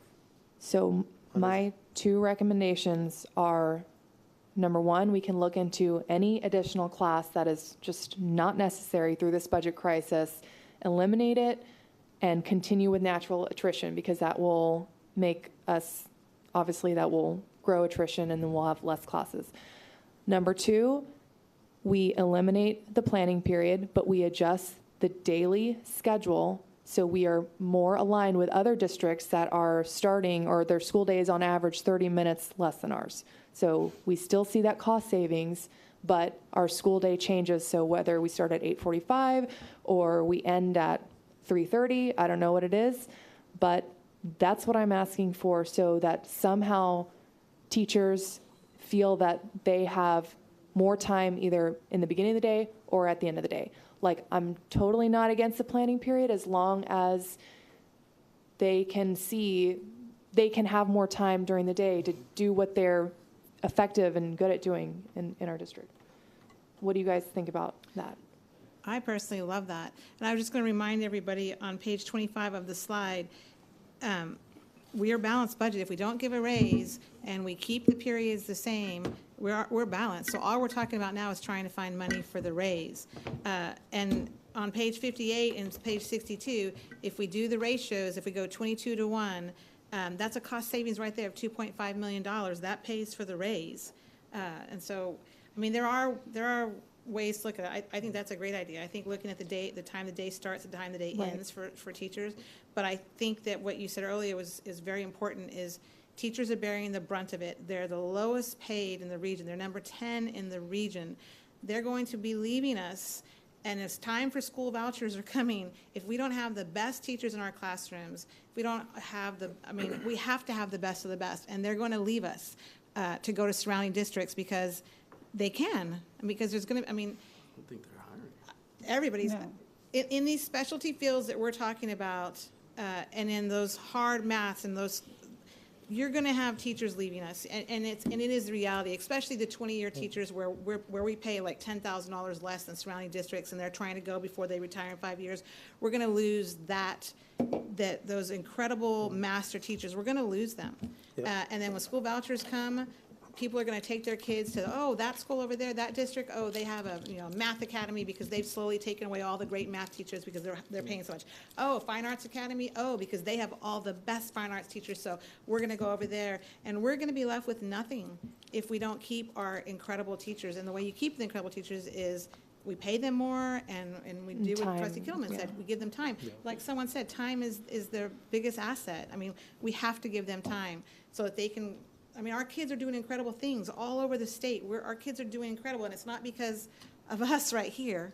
It's because of them, all the teachers, all the administrators, it's them. The salaries, the overpay, the salaries that we're lacking, you know where they're at? You know where that money's at? Don't say the planning period, because No? It's that we're overstaffed. We have excessive number of staff members that are taking that money away from giving salaries. right. And But through when we right attrition, size, then that excessive amount of salaries that we're overpaying will go into the right size of the staff that we have with better salaries. But right now, you cannot be overstaffed and be competitive with salaries. Until you right size and take that money from those overpaid salaries that we're paying, then that's when you can give the raises. But right now, we can't because we have too many people working, and it's eating up a lot of the budget that could have gone to salaries Right. increases. Well, but like Trustee Regalado said, our enrollment is declining. Sorry, Trustee Silva, That's okay. But it is I mean, so we do need to lose through attrition. And I mean, I think everybody understands that. Everyone agrees that we need to lose through attrition. But that doesn't have to do with making them teach a 7th period. The concern I have, these are great ideas, by the way, and obviously it's food for thought, and more importantly, some numbers have to be crunched. But, you know, there's no fault or blame in decision-makings that happened before that were made based on the information that was made available to the state by the legislature to then come up with regulation and the like, and then obviously going to the various districts to be administered. But for our staff and for our teachers, there's 2 commodities that we must keep at the core, and that is time and health. Make sure that they have time and make sure that they are healthy in any way possible, which is in the regulation. And the issue that we face as a board and where we come in, because the heavy lifting is happening in the classroom each and every day, and it's happening in those buses, it's happening in the lunchroom, it's everybody coming, interacting with those campuses, with those children. That's the heavy lifting. And we all recognize that. But we play an integral part in that, is that we have governance and oversight. And where we must do better, and it was brought up today in several of the conversations, is when things are going bad, all of these things come to light and all of these things are being addressed. As we start to execute these plans and these thoughts with fidelity, no matter what the legislature does or doesn't do, we'll be able to weather whatever comes our way, and more importantly, we'll have a much stronger district going forward. And that's what the heavy lifters expect of us, what this community, more importantly, this region demands of us as part of this community. And just very quickly, where we missed the boat so many times, and we're missing the boat here tonight. And that is when it's right before us, laid out clearly what has to happen. To Trustee Rivera's question early on, there is an easy fix. It's a very easy fix. I had to do it in business. A lot of us that own business had to do it. You cut 287 people like that. You have to do it. There's no other ends about. That's the way you do it. The second thing is you start looking at your facilities. And we know at least 1, maybe 2, that we should be looking at. But we'll put that off for later time. Prior boards, we put off way ahead of Bonham and Old Roosevelt. Those should have been disposed of 4 or 5 years ago. Crockett should have been disposed of 10 years ago. When you carry all that weight and make all those governance decisions and oversights, and they're much more. And for somebody that's been around a long time, I can tell you the story. But we're not here for a story. We're here to recognize and tell our community that we are committed as a governing body that as anything comes forward, we will address it, no matter what it is. It could be the toughest thing we have to do, but we will address it. And the way we address with the staff is we're going to do it through attrition, because there's no other way. We got to cut 287, and it's going to take us time. But the easy way was to do that. He didn't recommend it. Okay? The other was to close schools. He didn't recommend it, our superintendent, because we're looking to him, it was mentioned by Trustee, our Vice President Regalado, we're looking to him for guidance, for direction, for his expertise. We can make those decisions aside from him, but he has to execute in the end with the heavy lifting body that's out there. And so I don't want us to leave here or for us to think if we do what's being suggested and other things alike, everything has to be on the table, everything has to be made a decision, and when we pass that budget, it's going to be good, bitter, and sweet. I mean, there's no other way around it. Thank you. But I do think if we want to explore other options, we need to give that direction like now. How many more budget meetings do we have? 1 more? I was thinking this was the last one. So we vote on it in June, mid-June. Yeah, mid-June. So 15. now is the time that we also provide some direction on. Well, we've been presenting this for several budget workshops already. I think 3 of them, the last 3. Can I ask this question to this point?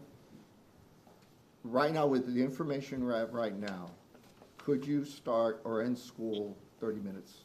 For parents, it's going to be hard starting later. It really is. It's gonna they be work. tough. So to me, right now, the only real thing, if you even want to talk about it, is ending school 30 minutes earlier so that they now can do other activities on their campuses. Even with that, it's going to cause some issues with parents picking up. But we need to look at our bell schedule to see how that would work, because we have to at least provide 45 minutes of instruction per class to be counted as a class period. There's required minutes in the day for our students to be enrolled as well. Again, if we're adjusting time for the adults, we're gonna be sacrificing on the students' end. Again, looking at 8 periods a day, that's 8 classes I can earn in credits a year as a high school student, times 4 years, that's 32 opportunities. Life happens in between those 4 years for our students, so it still gives them some room to still be able to achieve what they're doing here at McAllen ISD. So we've looked at adjusting the minutes, we've looked to see how their districts are doing to adjust their minutes or have a later start time, an earlier end time. Bottom line is we can definitely move in that direction as long as we're able to tell families they're not able to commute throughout the day. You're gonna have less opportunities for the students on their end of what they can do in our district and in graduating. Going back to the question about the small sections and consolidating, that will impact programs that we offer currently, and if we're willing to adjust and eliminate those programs now for next year, we would need that direction. I can tell you from mine, that's non-starters. Because we said from the very beginning, we were going to fidelity of our programs and services for our children. In order for our kids to continue to be competitive, that couldn't be sacrificed. And that was one of your directions very early on in our meetings. And you came to us and say, we're not cutting any programs for students. We're not reducing what they're capable of doing. So if that's what it means, and everything we've had up to this point, that's a non-starter. Well, I feel the same way about adding on another workload for our teachers. I mean, if you can't see the clear intersections between teachers and student achievement and giving extra work, extra prep, extra students, I don't care if it's 5 students, 10 students, it's still extra work. And that's a non-negotiable for me. And I would much rather look at programs that have very low enrollment, where students already have the credits needed. They already have, I mean, on average, how many credits are our students graduating with? 32, and the minimum is 26 state? That is correct. So these do seem like, yeah, it's great that we can offer all this, but at the same time, looking at the context of the situation, of our budget, that these are decisions that we might have to make. How many classes I mean, I totally agree we need to be reducing, I mean, these ideas where there's 2 or 3 students in a class, how many of those exist right now that you could say, I could cut those right now, they will not be there next year, and what kind of impact, if any, is going to have on our students and staff? We have 633 sections this year currently, 23-24 school year. We don't have the numbers for 24-25 because they are working on course requests and master schedule. We just got them started on that 2 weeks ago because we've been getting into this information for the budget workshop. But again, in looking at those 633 sections, there are a lot of room for improving the efficiencies that have happened over the few years in the master schedules, particularly at the high schools. But then there are some where that student is taking, those sections will be small because there's 100 students in that entire program for that graduating class. And so again, we start impacting what we're offering or what one high school is specializing in or a pathway. And so So the reality is, for right now, at this point in time, with a budget that's scheduled to be approved by the end of June, there's no way you can finalize that and cut out the number that we're talking about. No, because we started on master schedule very late. We Okay. normally start on that December, January, because we already have clear direction on what we're doing. We've been working in this direction, and our scheduler started May 15th, May 13th, on saying we need to move forward. Our kids they do want to schedule. To pre-register students, we need to count on those kids coming back, and a family may not realize I won't get a schedule if I'm not pre-registered. So it's a little bit of everything going into that equation. Out of those 633 sections, I could get you a closer number of what has been reduced. Again, I don't want to say eliminated, but in some sections, I might have that one student who's interested, and there's 15 other offerings for the same. But in some cases, they are our specialty programs across the district as well, including fine arts, including athletics courses, including CTE courses. all in those 633 sections. And how much time would it take getting your staff or whatever group of individuals to do what's being suggested to accomplish that and get it done for a budget to be voted on? To use our current year's numbers, just with this time of the year and supporting our campuses with finishing the year off, I'd say within a week, we could do our best to get those But you also numbers. have to think about this long range Absolutely. budget. It's a combination of everything. If we want to give better wages, we got to start now, and we got to start doing the things that should have been done years ago that we didn't do. And this is the time to do it. If we don't do it now, we're going to have this discussion next spring, and the following spring, and the following spring, and it's always going to be, what can we cut? What can you've already seen how we already cut everything and I'm so glad that we worked so hard, and thanks to the committee, by the way, committee members, thank you so much, because we lowered it to zero, balanced, and thank you for your input and everything. But this just takes care of this coming year, because next year it's going to come back again to us, and it's going to be again perhaps in the red, and then where else am I going to cut now? Then I'm going to bring the planning period all over again, and again, and again, and again. So at what point are we going to say, ya basta, let's do it? Ms. Nino, if you're going to do that data for Trustee Saldivar, will you please also put in there if those students are out of district? Because I'm guessing that 90% of those students that are in those specialty courses aren't even zoned to McAllen ISD. They're coming to us because we offer those courses. So I think that data is important to know too, because that generates revenue. Okay. Yeah, true. So, And what about an option we can look at shortening the school day?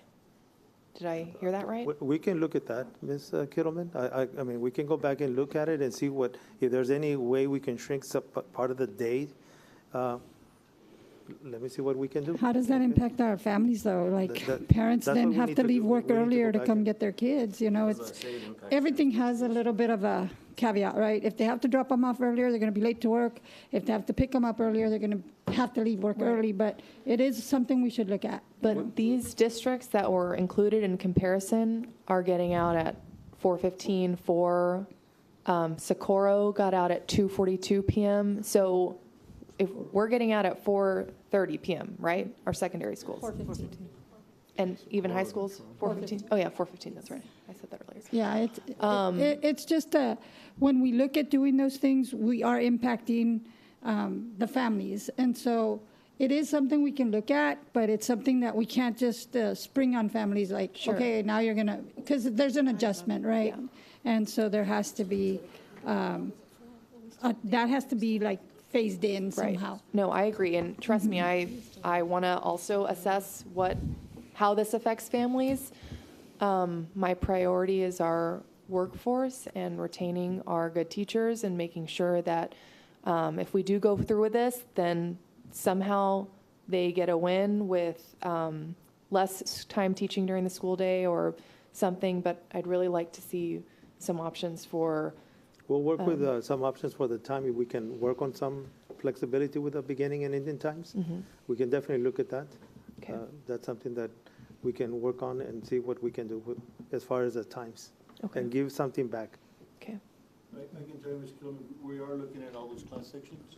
Okay. So like to your question about numbers, like for example, at the school, like I'll say McAllen, we have one class that's wanted to be at 7, and it's a class we currently have, and I'm recommending we don't have that class.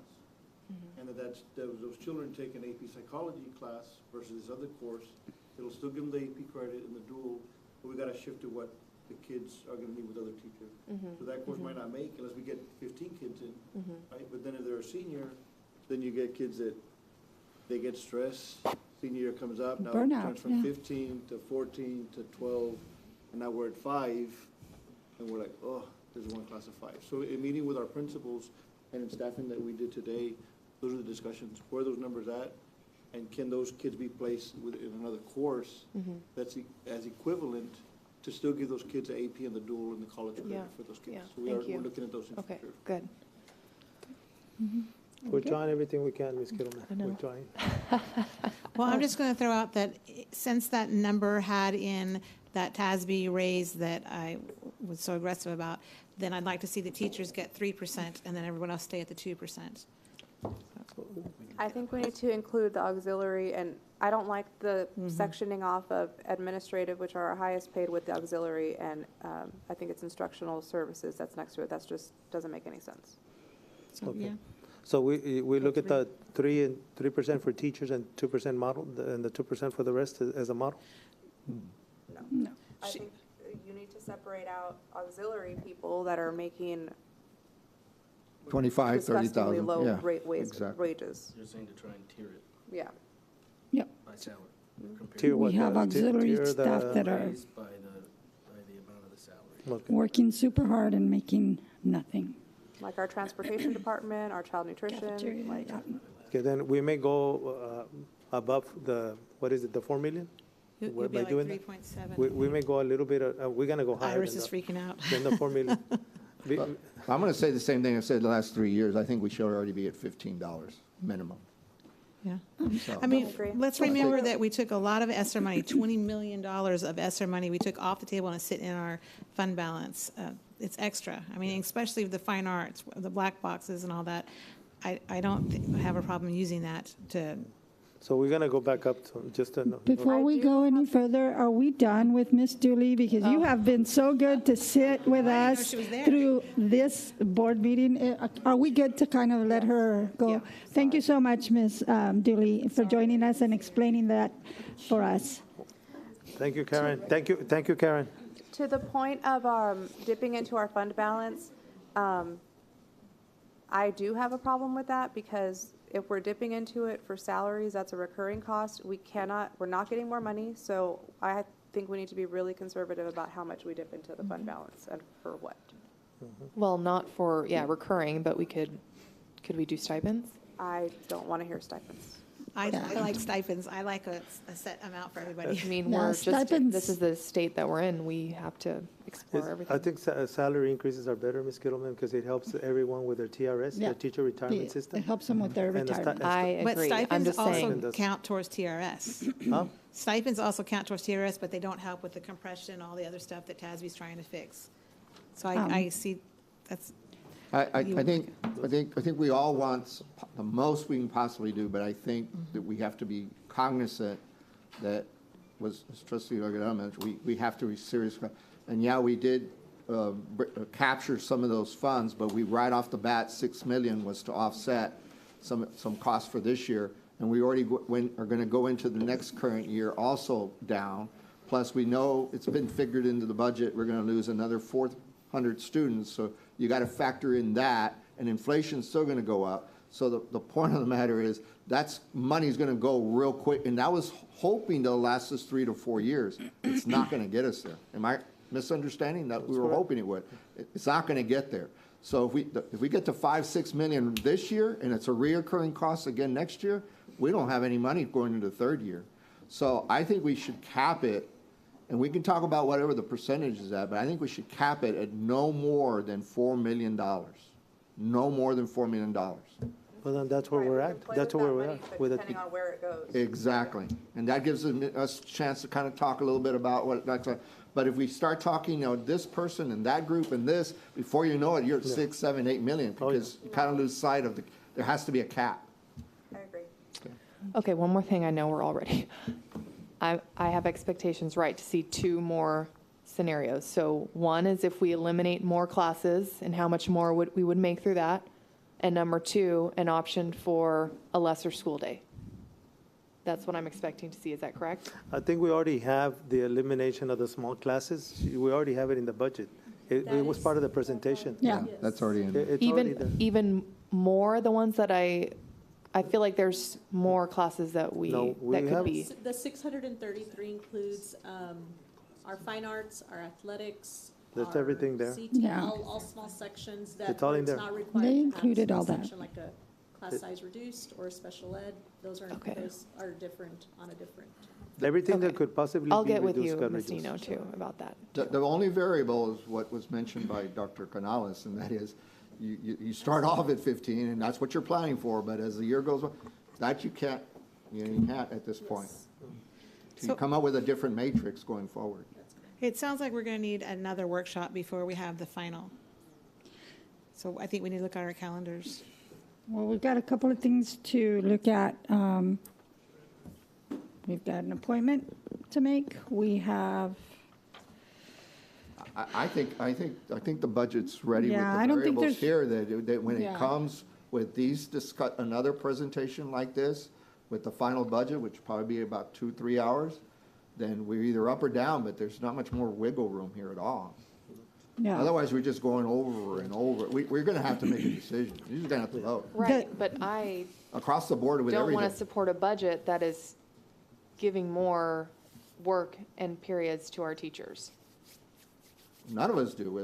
We hope, But again. that's what you're saying, by approving this budget, you are okay with that. No, I'm not okay with it. Well, we don't have to approve it then. Well, We have a we have to approve timeline. the We budget have by to the end of approve a I budget. understand that we have to approve the budget, but we can give administration a different direction. I don't know that we're all in agreement with that. That's I what think- I'm trying to gauge. Yeah, I don't know that we're all in Having gone agreement through with that. this, 15 times, there's not much left wiggle room, even with the suggestions you made. They've already been filtered and discussed. So they're going to come back to it and say, we can cut it about 30 minutes, and that's it. We can't do this, and we can't do that. Now we got to vote. I mean, we're really done to that. We've already spent a lot of hours already, but Well, so, I think if I bring it back is because you want me to pull out the planning period, then tell me to do that, and I'll just get it out of fund balance. Because I think that's what you want to have another one to see if we can not do away with the planning period. If that's the case, then let's not have another budget Yes. workshop and say, do away with the planning period, Dr. Gutierrez, and bring us a budget. So this is what I'd like to see. What I'd like to see is us be able to get to a point, again, going back to time and That's all I health did. of our staff, is that the time they're being paid for is what they're owed. That's what I want to get to, as fast as we possibly do that. And right now, the only way to do it, we're not willing to do it, is a RIF. We don't want to do a RIF. We are already in one of the 5 segments of a financial exigency, a diminished population. So we only need 1 or 2 more, or you're going to have to call for a financial exigency, which none of us want. So to move this forward, then at this point, my feeling is you bring this matter up with the planning period being removed. I like the idea of changing the 30 minutes, see if that can work, and if that has some benefit, and a couple other suggestions. But to answer your question, I'm at that point, no.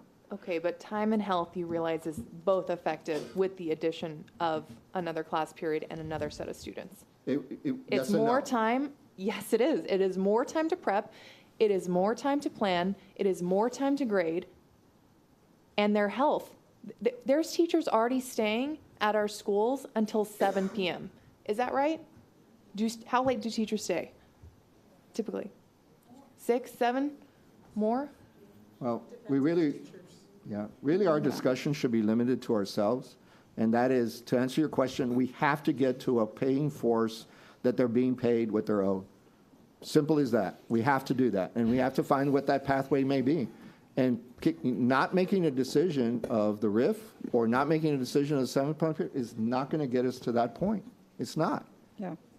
I mean, think- unless I'm misunderstanding something. No, I think at this point, we have discussed every option, everything at this point. If we're going to, and I have to commend staff, Dr. Gutierrez, all of us, for the fact that when we walked in here and started working on this budget, we were not $6.2 million in the red. We were 14 and change in the red, which was kind of a little revelation for us because we thought we were coming in here with a $6.2 million deficit, and it was much higher. And today we're here and we're ready to pass a budget that's balanced. We haven't had that in a few years. I've been making this outcry since I sat in this chair, whichever chair I was in, but I've been saying we can't be passing a red budget. Every time we pass a red budget, we already start in the red and we try to work our way out. And in this entire time, we've been able to give a little bit. Maybe it wasn't the percentage we wanted to give, You know, we always want to be able to give our teachers, our staff, everybody as much as possible. We are not at that point right now, but we are in such a better place than we were in January, and that's important. And we have to pass this budget by June 30th, and it may not include everything all of us want. It certainly doesn't include everything that I would want, but we are under a time crunch. The thing moving forward is that we cannot go backwards, and we need to continue to move forward, and that's in bits and pieces till we get to a place where every year we might be able to give our teachers, our staff, a little bit more, and then become competitive again.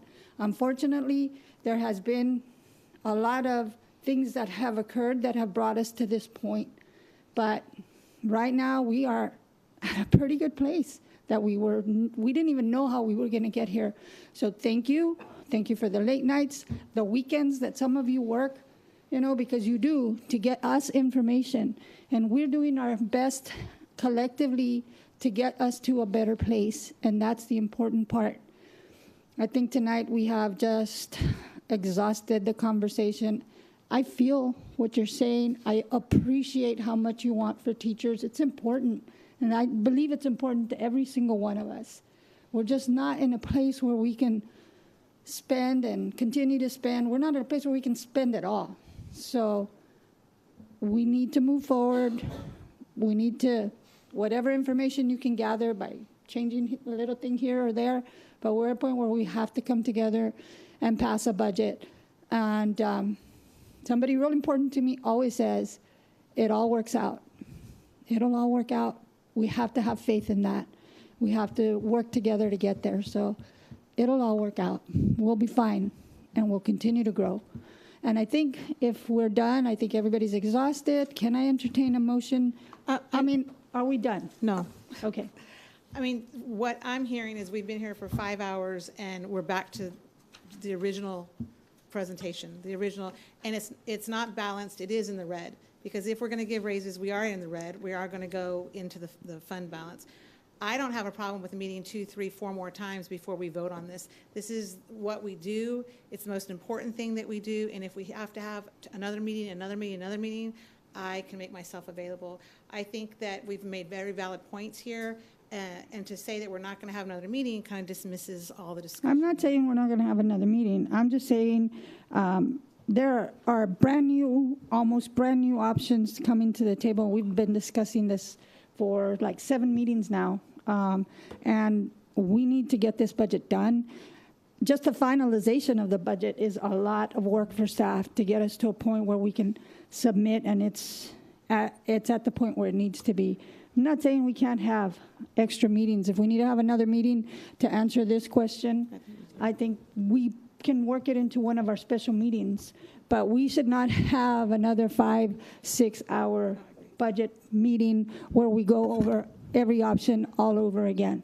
Well, to be fair, the last 3 years, we did not pass the budget on the first go-around. We didn't, because to the point that's been raised, that we had concerns and they weren't addressed to our satisfaction.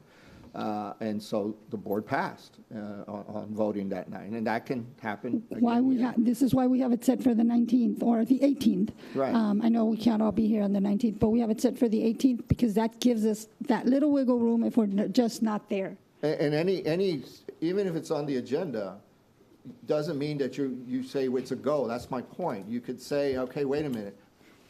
There were 2 or 3 points that were raised at the meeting today, and where are we on those? And you bring them up, and if the variable changes, it changes. And we take a moment to make a course correction, postpone it a day or two if have to. If not, if it doesn't change significantly, we vote on it. But the point is that that's the flexibility this board has always had at any given time and has exercised it in the past.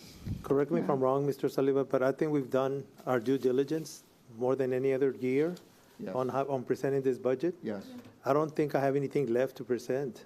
It's the most comprehensive and detailed information I've ever had on any board meeting we've ever had. Yeah. I don't have anything left. I don't have anything left. We have a couple of little meetings left and a special meeting coming up, and we might, we can absolutely get your answers, have them look at the things and add it on there, but we're not going to engage in another 5-hour meeting because we're just going in circles, and we really need to get this done.